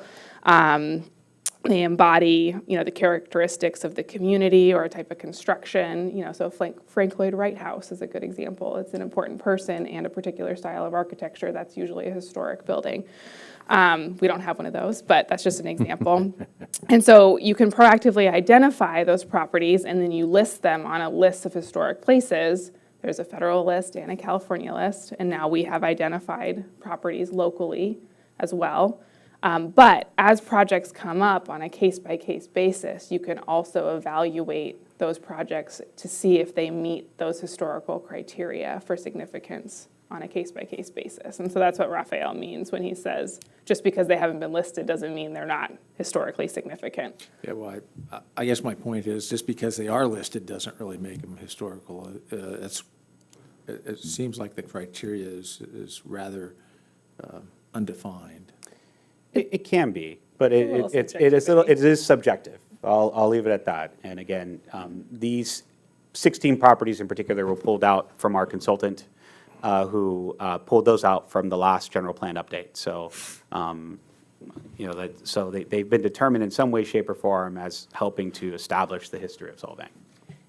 And just because they're historic or on the list doesn't mean that nothing can ever be done at that property. It's just you have to take into the account the historical significance. And They're not designated. But it takes away the certainty that we're looking for your developer. Potentially. I mean, a lot of those, and again, some of those on the list, such as Solvang School, we don't own it. So that's that's out of our hands. That's in the school district's hands. Mission San Ynez, again, that is, it is there. It's part of the state of California. It's part of the not state of California, but the archdiocese. So there are some things that just aren't going to be touched. There are others that are on our list. There a couple of them that were actually omitted were farms and other things. Those were omitted, plus those are out of the city limits. But they are they are at least in some way, shape, or form not designated, but at least acknowledged that they help form the history of this community. And I would say the listing or the acknowledgement of the potential historic significance is actually a little helpful because it puts the developer on notice that this is going to come up in their CEQA documentation and what they need to review and study for their whatever project. But Thank you. Yes, ma'am. Yeah, I have a question, Raphael, and it's probably I'm going to make some commentary before I get to the question because it's related to parking. But let's say we go down this path of encouraging more mixed use. It's clear that's, most cities are heading in this direction to encourage residential in commercial zones. It keeps the commercial zone more vibrant, gives it diversity of spend rather than just being solely or exclusively tourist, in our case, right, tourist dependent. So if we were to go down that path, help us understand the implication both for commercial and residents on our current requirements for parking. If we inverse our thinking to, what's trending today is we need to encourage more infill, people to walk as opposed to commute, but they have to also have every service and livable option available in walking distance. What does that really mean for our parking requirements in the TRC today? So today, your parkings are based on number of bedrooms, quite typical. And so what communities are now moving forward is they're basing it on the number of units. They're capping it at 2. There are other various ways to do it. I've seen where jurisdictions have given developers credit for on-street parking. So they can essentially credit the parking that's in front of their building, even though it's on our public right-of-way, to help meet the sort of demand on paper. So again, it's a how do I put it? It works in concert with other things. So a great example is if you were to go down this road, then you will in concert then need to either modify your in lieu fee and program, and then also likely take a look at your capital improvement projects list and say, okay, we understand we want this demand here. We understand that tourists and other people will inherently come here, whether or not they can find a parking space in front of the business or not. They will find a way, they will walk. We've understood this. So we are going to develop a capital improvement program so which we collect fees to then build additional parking in the future. That's one way of doing it. So that's very fair. It's a fair way to answer the question, Raphael. What you just told us is that we have to be smart and also think long term, and we can't just think about zoning for encouraging residential infill as we proceed down this path, right? We have to think, where are we going to increase public parking, right? And where are we going to increase public transportation? And our best intentions will be to encourage pedestrians and walkers, but you know, it may never happen if we just get more cars. And that's, and you're 100% correct. That's the theory is, well, they're going to start walking. They're going to walk more. Are they really? Maybe. I don't know. But again, the additional flip side is, if these are apartments, can a family really afford 3, 4, 5 cars nowadays? Is it really down to 1 or 2? There's a balancing act that needs to get done. And this is a much larger discussion, aside from just zoning, about how do we not only recognize that we do, if the council recognizes they do want to introduce actual residences as a primary use, how do you make that balancing act from, if you go during the middle of the day, there's no parking, to, I bet you if you go right now, we'll find plenty of parking right now. Yeah. So who are those residents, if there are residents that are there during the evening hours, where are they parking? Are they parking right on the street? Yeah. So that's just the balancing act we would need to do. I know we've previously did a parking study a few years back. We can rely on that as much as we can. I know COVID changed a lot of the world. But it's a balancing act for not just residences, but businesses as well. And we need to recognize that our business community is the key to success in this zone. And I'll be the first one to recognize that. Any other questions? Okay, let's go to public comment, please. Mr. Beebe. Thank you, Mr. Mayor and council members. Thank you for your continued service to our community. 3 of us in the room are members of the GPAC. So my comments are really just a reminder that, and Raphael has told us GPAC members that we don't really have any objective standards in the general plan. They are subjective design ideas and policies that we'd like the council to consider. And I welcome his efforts to try to bring us into the 21st century and make sure that the town has objective standards that anybody can look at and realize, oh, 35 feet. Oh, and I'm going to resist any increase to that number. That's one of the few objective standards that we have in the general plan. So that's going to come to you for approval eventually. I'd like to talk about just 2 subjects that are mentioned in Raphael's report. One is historical buildings or historical landmarks. They're going to be listed in the general plan. Twice that number of 15 or 16 are being considered by GPAC as we speak. So they'll come, and they're basically what the community has decided should be protected, or at least should be given a little extra consideration before development or modification takes place. And so maybe they're not as specific criteria, but the general plan says we've decided that these deserve some special consideration. And Raphael has suggested that we change the name of the zone. That's easy enough, I guess, but I want to make sure that when he drags us into the 21st century, that the general plan boundaries of what we're now calling design districts, that we're going to come to the council eventually and have you approve design districts, and the zoning boundaries are not too confusing. In fact, they should be coincident, right? At least some of them. So I just want to make sure that not just the name change, but that the boundaries are seriously considered and made compatible with design district, which you'll see in the future. Thank you. Thank you very much. Ms. Dougherty?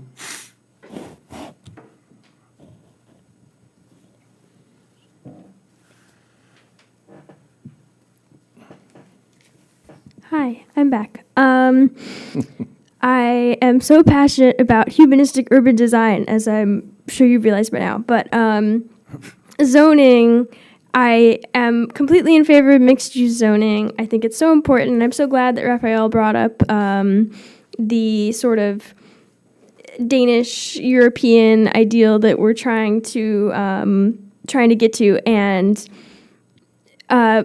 Euclidean zoning or single-use zoning, where you separate businesses and residences, that's very new and it's very American. It's actually named after a Supreme Court case from, I think, exactly 100 years ago, Euclidean zoning, and it doesn't work. It's terrible. And mixed-use zoning is what they've been doing in Europe and Denmark for hundreds and hundreds of years. It works much better because everything is within walking distance. Everything you need is right there because businesses and residences can coexist.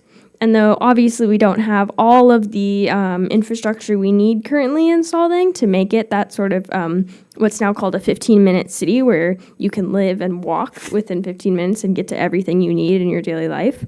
But I think that any step towards that is a really important step towards making it more walkable and more vibrant and just generally helping get cars off the road, which this is very closely intertwined with the traffic stuff. And in Denmark, there are a lot of raised crosswalks. I forgot to mention this earlier, but they're specifically designed to slow down traffic, which is very Denmark. And one of my favorite things while I was in Copenhagen was actually that you could really tell that everything was so intertwined and there were very few cars. I didn't feel like I was going to get run over, and that was really nice.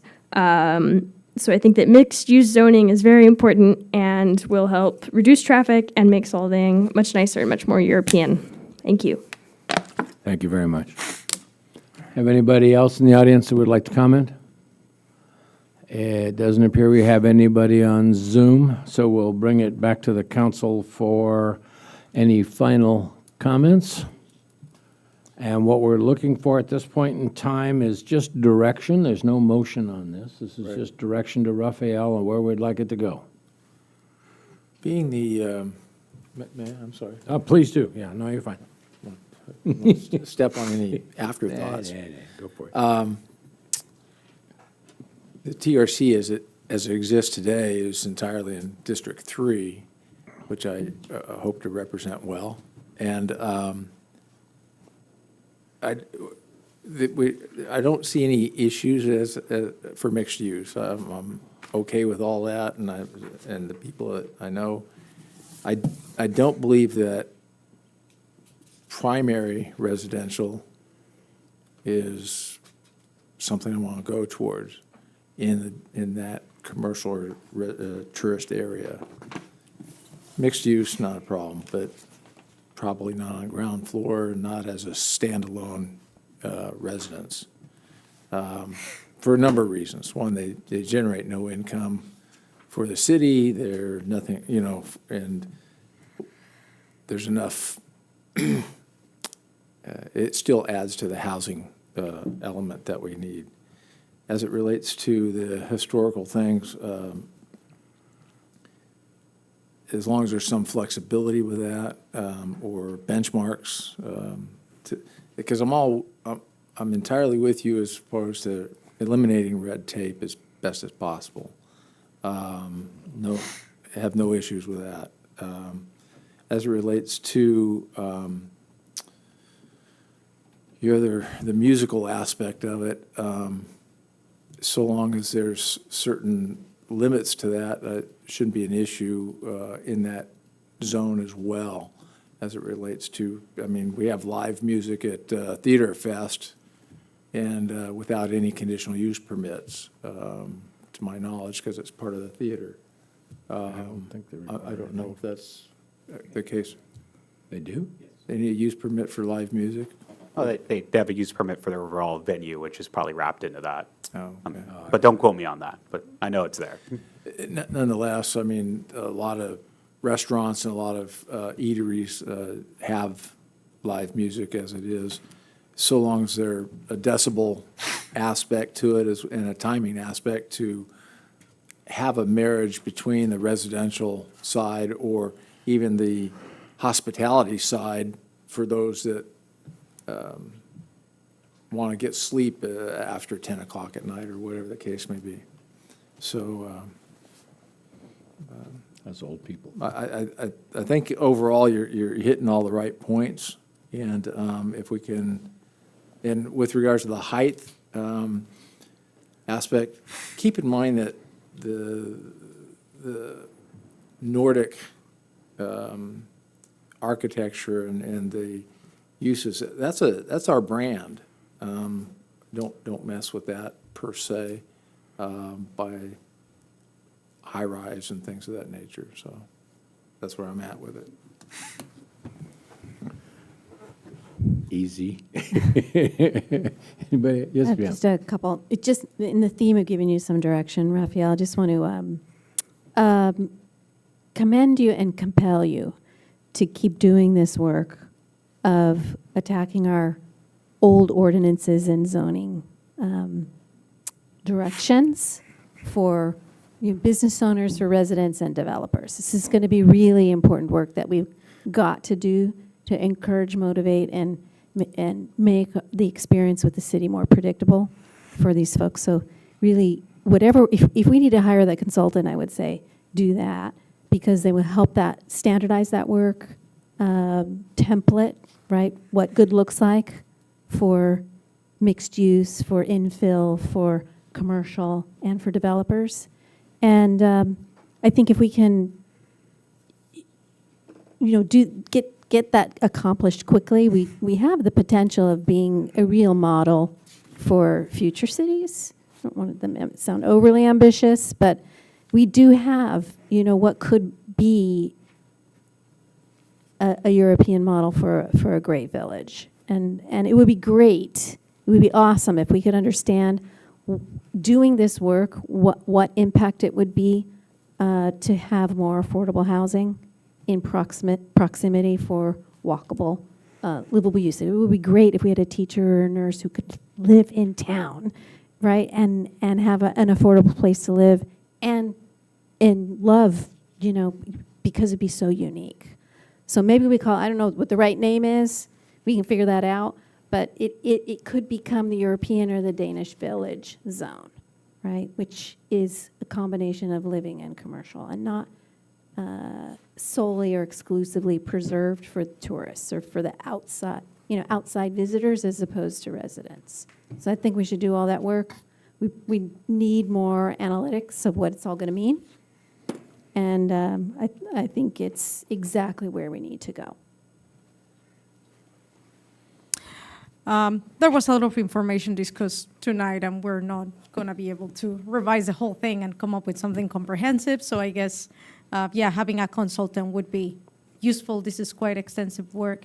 I have a question regarding getting rid of or changing the designation of tourist-related commercial, because my understanding is that it is not only defining what kinds of things can happen, what kind of uses we have here, but also what they look like. It also, I believe there's a lot of language about the design standards, you know, or aesthetics in that particular area. And I think we're all interested in making sure that Solvang keeps looking Solvang. So I'm just wondering what getting rid of that designation does. So in that instance, we're not getting rid of the boundary. The boundary would remain the same. Mhm. It would need to stay consistent with our adopted general plan, even the one in the future. That boundary will stay the same. It's really just looking at it as sort of a fresh start. Because remember, we as a community, this is what was essentially handed to you guys, and you just ran with it. Isn't it time for us to just say, we want control? This is our village. This is our mixed-use village. I've already kind of thought of one already. Okay. Well, This is the village mixed-use area. Okay, I I'm mean, just that's- wondering, is it a matter, are we just changing the name? It's literally to- would be changing the name, but at the same token, then establishing and engaging those standards that are in line with the draft community design standards that the GPAC has so graciously worked on. It's in line, would be in line with, you know, the design districts that have also been worked on hard and heavy for the last 2 years. That general plan that everyone's slaved over, it's not changing any of that. It's actually implementing it, and implementing it in a way in standard and fashion that, again, helps to channel redevelopment and development here, and provide pathways forward. Okay, from my point of view, as the last comment before we move on, you gave us 8 items that you would like to see direction on, and I like all of them personally. I'm with everybody else. I think a consultant might be valid. I'm renaming it this mixed-use village kind of idea. TRC, it's a name. I'm not concerned about the name. But definitely, starting with number 1, revising all the permitted and conditional permitted uses. All that kind of stuff, absolutely, I think it needs to be addressed. Yeah, there are certainly some things that I'm not sure even relevant. Like there's some places pointed out where it says light commercial use is allowed. Well, what is light What is commercial light commercial use? Yeah. Yeah, as opposed to heavy commercial use. So you're saying you don't want a polo field or grounds in the TRC? Oh, I don't know, maybe. Mr. Murphy? I was just going to say, this is kind of the first real step, I think, moving toward the vision that I shared with you when you hired me some 9.5 months ago. Red carpet, not red tape. Raphael, in his interview process, didn't say it exactly the same, but the intent was there. So I think this is definitely a strong step in that direction. Absolutely. And I just want to add that this isn't a process that's done in my head and translated to paper. Would very much be a transparent process that involves our residents, that involves our business owners and the council and the DRC. Because again, this ultimately will need to reflect the reflection of what the community wants to do, not only today, but in the future. Excellent. Thank you very much.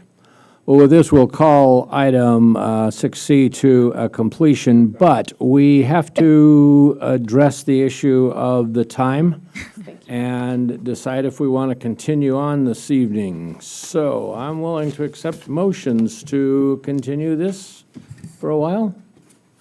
I'll move to continue past the 9:30 hour. I'll second. Roll call, please. Councilmember Clark. No. Councilmember Claudia Rona. Yes. Councilmember Elizabeth Arona. Yes. Mayor Pro Tem Brown. Yes. Mayor Infante. Yes. Motion passes 4-1. I'm going to make a motion to order a Domino's one of these days. He'll make the motion and then deny it. You know, it's just Robert. It's okay. We can draw everything out so long. I know. All right, Nothing so is cut and dry here. let's go to item 6D. If you'd introduce that to us, please, Madam Clerk. Discussion and possible action to approve the agreement with Carollo Engineers for the source water improvement study services in the amount not to exceed $175,550 for the term February 12, 2024 through June 30th, 2025, and authorize the mayor to execute on behalf of the city and authorize a budget amendment. Staff report. Yes, thank you. So we've previously discussed previously approved Corollo engineers to help the city navigate the process to do the necessary permit adjustments with the state, as well as begin the design discussion related to updating the waste treatment plant. One of the first steps required from the state is to complete the time schedule compliance plan, which was recently submitted but not yet approved from the state. This plan will show, demonstrate to the state how we will come into compliance with the new limits in our waste discharge requirements that include sodium chloride, total dissolved solids, and boron, which are collectively are named the constituents of concern. Even though the wastewater treatment plant is not designed to remove any of these constituents, we still have to figure out a way to reduce them. The time schedule compliance plan is still in review with the state, but is expected to be approved soon. Since Corollo helped develop this plan that proposed we investigate the source, what it did was propose that we investigate the source water as a way to potentially reduce those constituents of concern. The desired outcome of the study will be a path forward to reduce them through blending or softening at the wells that will reduce the need for in-home water softener use, which would potentially reduce the salt or sodium and chloride contents in their sewage and allow us to come into compliance with the state regulations. That's cool. Study is required to be completed in 9 to 12 months, and this agreement is intended to fund that study. Staff is requesting approval to sign, have the mayor sign this agreement and authorize the necessary budget adjustments. This was not included in the initial budget consideration. However, there is adequate fund balance in the wastewater treatment fund. And as we'll discuss further at our mid-year budget adjustments, we're going to be more diligent about helping the council and the public understand when they are unbudgeted items and how we intend to pay for them. So that's the second part of the request to approve the budget adjustment. And I'm available for questions. Questions for anybody? Public comment from anybody? The public is getting, it's getting diminished. We have nobody on Zoom, it looks like. All right, we'll bring it back for final comments. At this point in time, council, since there weren't no questions, I presume there aren't any comments on this. Do I hear a motion to accept this? Where is the water softening lobby here to speak tonight? And I'm in their pocket. He's walking I'm in their up right pocket, by the way, like every other industry in town. I'll move to approve this. I'll second. 6D. I'll second. Roll call, please. Councilmember Clark? Yes. Councilmember Claudia Arona? Yes. Councilmember Elizabeth Arona? Yes. Mayor Pro Tem Brown? Yes. Mayor Infante? Yes. Motion passes 5-0. Thank you. Okay, let's move to item 6E. If you'd present that to us, Ms. Clerk. Discussion and possible direction to staff regarding emergency generator projects for City Hall and Vets Hall. Staff report? Thank you, Mr. Mayor. I promise to be a little quicker than the last one. Oh, good. A little shorter-winded. I'll just get right to it. The need for this project and why we're here is this is a general project update on where we're headed with two major CIP projects that are listed on our CIP. The capital improvement program it lists two emergency generator projects. One is for the Vets Hall, and the other is for City Hall. They're both slated for $350,000.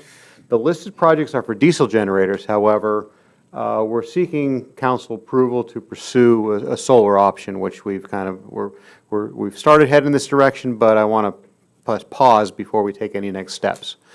Because, you know, the CIP says, hey, let's install a diesel generator. Say, no, we're going to install something different. So I want to make sure you guys are on board with what we're proposing.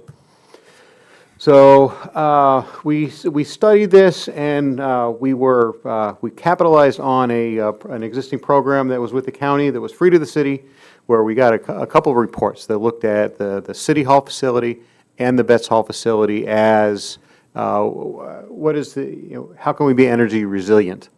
So it made a lot of different discussions, many of which we'll probably go into in a goal setting, and it's kind of not really, again, I want to be as short-winded as possible, and we didn't really go into the staff report, but they did review the solar solution for solar panels with battery backup at both of these facilities and see, how can we do this, and what would it take? Again, let me back up here for the Vets Hall. The Vets Hall needs there's a need for emergency generator there because the Vets Hall does function as an emergency heating and warming and cooling facility. And during an emergency, we might be without power. That typically happens in an emergency. So and there's no emergency generator there. The other facility, which we're in right now, City Hall is anticipated to function as an EOC during emergency. We also have a fire station here that is on the same power, and then also our water system, the SCADA system that tracks the water, is on the existing generator. We have an emergency generator that's about 40 years old, so it's exceeded its lifespan. In fact, over this last storm, we had a starter go out on that again. Less than 6 months ago, we replaced the starter, and this happened, and it didn't start because the starter was out. A component in the starter was out. So again, this is something that we're trying to limp along. We're trying to keep it going. We're doing the best we can. The starter motor, the generator motor itself is in pretty decent shape, but it's all the peripheral stuff because it's 40 years old. So we looked at, as far as the City Hall facility, I just wanted to share this with you. So here's an image of our City Hall facility. So we're looking at solar panels in this area here, which is basically covered parking. It would then connect to the power room, which is just outside that wall there, and provide power to to this City Hall building, but then also the water shop. Now, what this would not do is there would still be a need for an emergency generator there's a well that's nearby at our just outside the adjacent to the water shop, and that would still need to be on some sort of diesel operated generator. It's an intermittent draw, but when it hits pretty hard. So there would be a need for a generator there. However, a much smaller generator. I mean, the current motor that we have out there right now is the size of a Volkswagen, no doubt, no lie. It's very big, and it has its own little shed and house. So we would be able to free up that space and install a smaller generator just for the well pump. But then the solar would be for this facility, keep the operations for the fire station, then also keep our SCADA up. So it would be an automatic switchover. Once power goes out, it would switch over. There would be some identified circuits that this is what we want to maintain, keep rolling. So the identified system was based on, what kind of space do we have and a bit of our budget. So the approximate cost for this is about $330,000. And here's the breakdown of some of the other items that some of the other scenarios that we looked at. So if we wanted to get 80%, we're bumping that up to about $500,000. So it's beyond our budget, but that is an option, and that's one of the things. I mean, we can explore this again. We can maybe get into this in the council goal setting, but again, before we continue on this path, I just wanted to make sure that you guys are on board with this. One of the ancillary benefits of this is that we are generating power. So our energy, our day-to-day, we're not in emergency all the time, thankfully, and our day-to-day energy expenses would go down because we're generating our own power and we're operating off of the solar panels that would be outside if we did install this. So there's this ancillary benefit of having, basically providing our own power. So we would still be on grid until power goes out. Then there's an automatic switch over, and we go on what's called a microgrid. And It's sized to last for 3 days without any supplementation. Again, it would be about 50% of the current energy needs, so we wouldn't be able to plug in everything and, but we would identify what are the necessary circuits in this building that we would need in an emergency. Keep the SCADA running, keep the fire department and their emergency controls going, and then provide power for our EOC. So maybe we don't run AC at 65 degrees, in every single room in the building. Got to rein that in a little bit, that sort of stuff. Then we also looked at the Vets Hall, basically similar analysis. It was a much more comprehensive report, but we would propose using one of the existing electrical panels, and this again is 50% of the existing need that's in the building. Much smaller panel, because currently the energy needs out there are not that great. It's because we currently don't have air conditioning. The heater is a gas run heater. When we do need to convert to cooling, we roll in some swamp coolers. But the approximate cost on this is $157,000, which is well below the 350. Significant. So we're well within budget, and then also we are providing our own energy. And then so here's some of the other alternatives that we looked at. So I mean, we can get up to 80% for a lesser amount there. $158,000, but it was recommended for various reasons in the report, and I can certainly share the report if you want to read through the whole thing. It's about 120 pages of, but it does provide some other information about other recommendations of the facility and whatnot. We did look at, okay, well, let's for this facility we looked at, okay. The current facility has a heater that is in need of replacement. That's another thing that we'll look at in our goal setting. But if we put a heater in, put AC in, and then supplied 100%, what would that look like? And what that would look like is this entire row is now solar panels, and the cost is pretty excessive. It's about $1.2 million would be that cost. But again, we looked at it, what would that take? So, we had someone reviewing it, we wanted to take a look at it. So I just wanted to share that with you, that we did look at multiple different options, and we went with the full-on option here.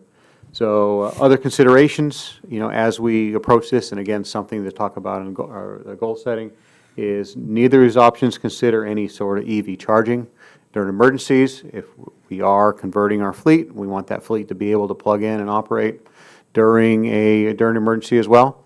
None of these options really consider that, so we might have to increase the size of our building if we are going to be charging vehicles. Also, we need to consider that if we do want to kick this can down the road and pursue potential grants and other things, the need for the generator project, particularly the one here, is now, because that, again, we're piecemealing this, keeping the existing generator here operating. In fact, just a couple weeks ago, we were out, and there's we're paying for a rental that is out there right now. It's not on because the power grid's on, but if the power does go out, we're going to have to fire up that generator, and we have to have that here because our generator's not working right now. We are looking at, we want to make sure the solar option is scalable, so we can maybe go partly and then make it so that we can add into the future. But, the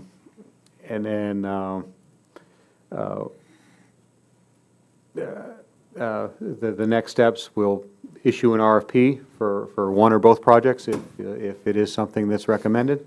And we design, spec it out to make sure it's going to meet our needs, and then in construction. This is not the type of project where you have because the industry is so kind of in flux and everything is so very unique, that, you know, one product is completely different from the other. They can provide the same needs, but you gotta really, if we designed it, we would be really kind of almost sole sourcing with the product that we get. And I don't, that wouldn't really be what's best for us. So we would do an RFP for, hey, let's, you know, provide, you know, what is a solid system that will help, that will work with us, and then we can work on that design and then actually go into construction. And also, we can pursue grants either concurrently, funding for Phase 1. Again, that would delay the moving forward with Phase 1, or we can pursue grant funding for future projects as well. So again, I just want to, we're checking in. We're coming up for air and saying, is this the direction that council would like us to continue to pursue? Or you can tell us, no, I hate solar. I just want to go, just give me a diesel generator because that's tried and true technology. And we can certainly do that as well. Questions from the council? Yeah, I do have a question. Have we looked at 3CE funding for these kind of projects? Because I know this is the sort of thing that they support. We're going to be exploring multiple different options, but at this point, we're kind of at that decision point as far as, okay, let's start looking at other options, particularly if we want to install a greater amount than what was, than what our, the 50% emergency needs are. You know, if we want to get other, you know, additional energy benefits and install more solar, then that's certainly something we can pursue. Okay. And we do have a new grant writer on retainer, so that's something we're going to be reaching out to them and saying, hey, you know, prove that you're worth your medal. Yeah. Any other comments or questions, rather? I had a question for you, Roger. How often have we had a need for emergency power? I would say 4 to 5 times a year. There's some sort of outage where the generator goes out. It might be actually more often than that. And where- what's for the this typical generator. duration? A few hours, typically. I mean, it's for this storm. It was less than a day. Okay. What we're looking at for the reason why we sized it for 3 days is you know, a very major disaster, a big wildfire, big earthquake, something along those lines. And then, can we operate at 50% of the capacity? Was that still, during an emergency period, would we be able, or do we need more than that for such short periods of time, or for, Well, can we function at a 50% level? Well, as far as what our needs would be, I mean, there would be other ancillary things that we wouldn't, maybe we, you know, there would be maybe rooms that we would normally use that we wouldn't because we're in an emergency situation. Again, we would reduce the power usage for our AC and keep that at, you know, rather than the comfortable 70 degrees, we raise that to, you know, 75 or 80. You know, keep it livable. But it's that sort of energy use. We would have to make some hard decisions on that. But it is functional. But if you know, if we want to make sure that everybody can plug in their iPhones and keep the, you know, just during an emergency like this, we're probably not going to be functioning completely normally. But we would have to analyze what would our needs be. And what I'm being told from the folks that did this study is it's about 50 to 60% of what you need for you know, during an emergency is what your normal operating uses are. Because you know, normally when you're operating, you're not worried about what Right. How much you use, yeah. You're just plugging everything in. Mr. Thank Murphy? you. No, I had another question. You look like you were wanted to say something. I was just going to say, I just built a new facility in Hidden Valley before I came down here, and we looked at things. You only have like half of your AC operational. You don't necessarily change the thermostat as much as you just don't have as much use, because that's one of your biggest energy consumers anyway. You have certain light switches that don't work or outlets. You know, I mean, you reduce that because in an emergency you don't have the need for all of that. Well, and you don't have all the staff coming because they Right. either can't Exactly. get there or whatever. But On the, if I understand you correctly, we have two options for this facility and the vets building, but we still need a generator for the well. Is that in your budget here? Has that been included? Did I misunderstand? That's a good question. I'm not, I don't believe that is in the selected option. I'd have to take a look at the report to see if that is included, but I think that 330,000 was just for the solar, so we would still need a smaller generator for the well itself. So I don't believe that's in there, but I can certainly take a look at that, and that's something that we consider as we move forward. Then finally, the vets building is, that's a regional emergency area. Would there be additional funding from the county as a regional property or center? Yeah, if, we would be pursuing all options for funding if we do want to go the major route particularly.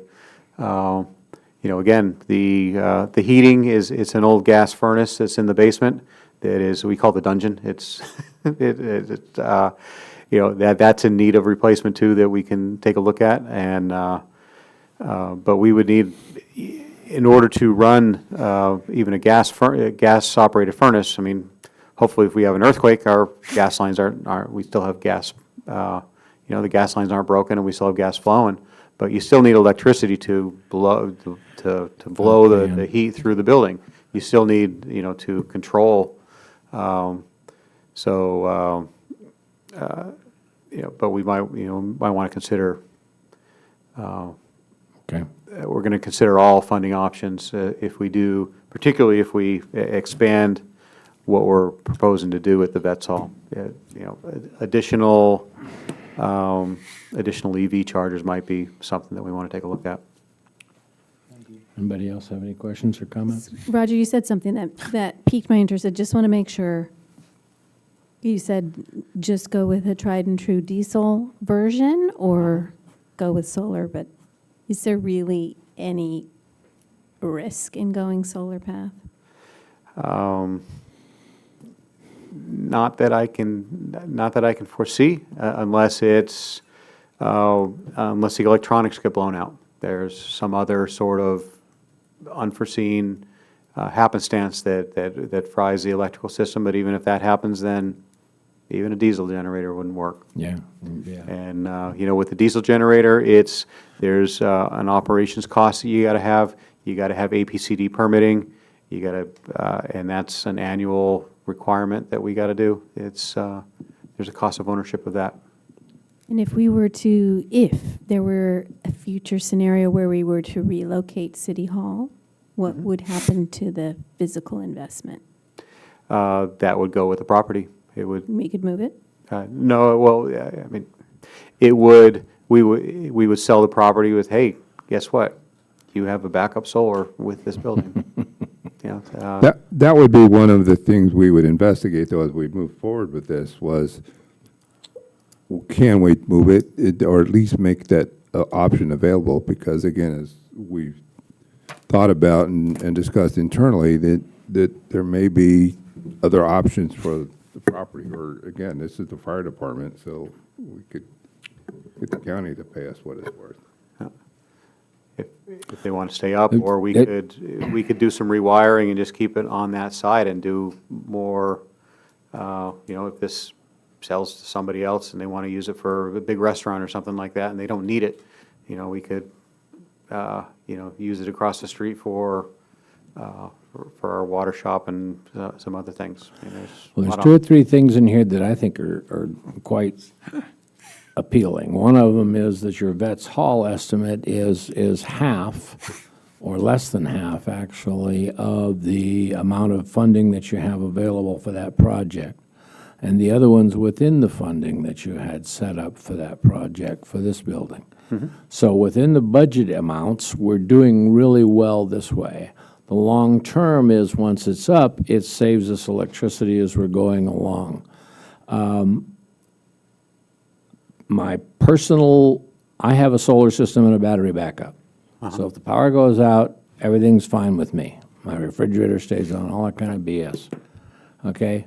And I know what this kind of a process is like and how it operates. It's just, damn thing's bulletproof almost. So I'm very much in favor of it and would like to see this continued, the investigation, my opinion. Okay. Comments? Do we have any public comment? Yes, Mr. Beebe.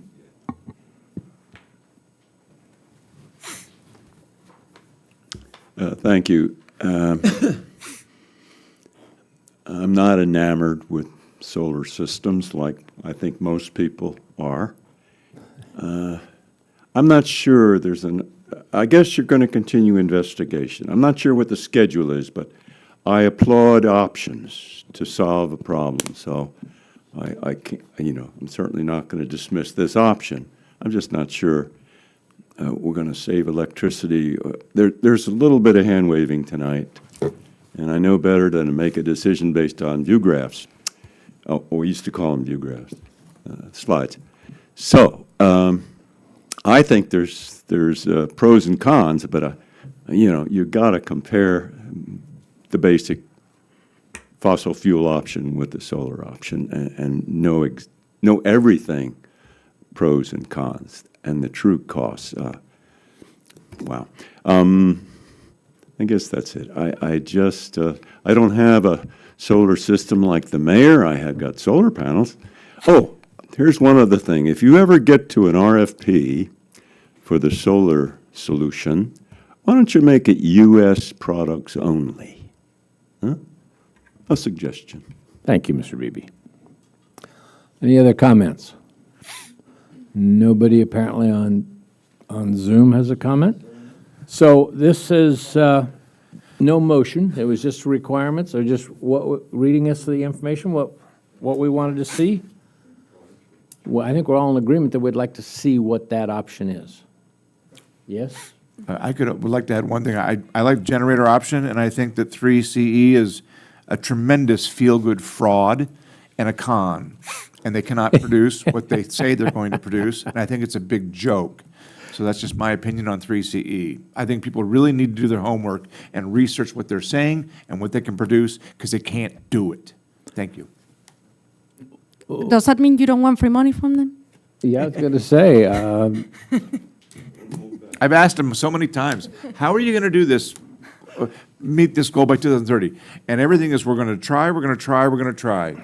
Well, I'll tell you, they actually can't. The sun doesn't shine all the time. The wind doesn't blow all the time. Then don't sell that bill of goods. You still need backup, options. You're not gonna not rely on fossil It's not the way they fuels all of sold the it to begin time. with, though. But that doesn't mean that. But it costs less on my electric bill. Good. 3CE charges me less than PG&E does. Good. So, however they're doing it. Yeah, but I will say that the idea of relying just on renewables, it's misleading. dangerous. Yeah. Okay. Can't be done. Okay. So, thank you, Roger. Let's move on to item 6F, please. Madam Clerk, if you'd read that into the record. Discussion and possible action to approve Amendment Number 6 to the agreement with GSI Water Solutions for participation in and assistance with the administrative hearing regarding the city's petition for change before the State Water Resources Control Board Administrative Hearing Office and budget amendment in the amount of $19,000 from the water fund balance for a total contract amount not to exceed $330,700, and authorize the mayor to execute on behalf of the city and authorize the budget amendment in the amount of $19,000. Staff report, please. Yes, thank you, Mayor and council members. First, I'd just like to apologize to Anna Marie for that exceedingly long title. Thank you for reading it all out. This will be quick. This actually probably could have been on consent, but GSI Water Solutions has been helping us with the Administrative Hearings Office, and there was additional testimony that Mr. Nicely prepared, written testimony that Mr. Nicely prepared, and an additional hearing day where he provided additional oral testimony that was not anticipated at the beginning of the administrative hearing, nor even at their last amendment number 5 in November. And with the just the dates of the hearing, there was no, in the holiday schedule, there was no way to get this before they expended the funds. So this is really just an approving the amendment so that we can pay their final invoice for the fees they've already incurred. And I will say they have done excellent work for us in this administrative hearing. And so I highly recommend that you approve the amendment. Questions of the staff report? Public comment on this subject? Nobody's on To Zoom. approve. It's back to us. Motion to approve. Second? I'll second that. Roll call, please. Councilmember Clark. Consent. Councilmember Claudia Arona. Yes. Councilmember Elizabeth Arona. Yes. Mayor Pro Tem Brown. Yes. Mayor Infante. Yes. Motion passes 5-0. And with that, ladies and gentlemen, we come to the end of the evening at a mere 10:09. This meeting is adjourned.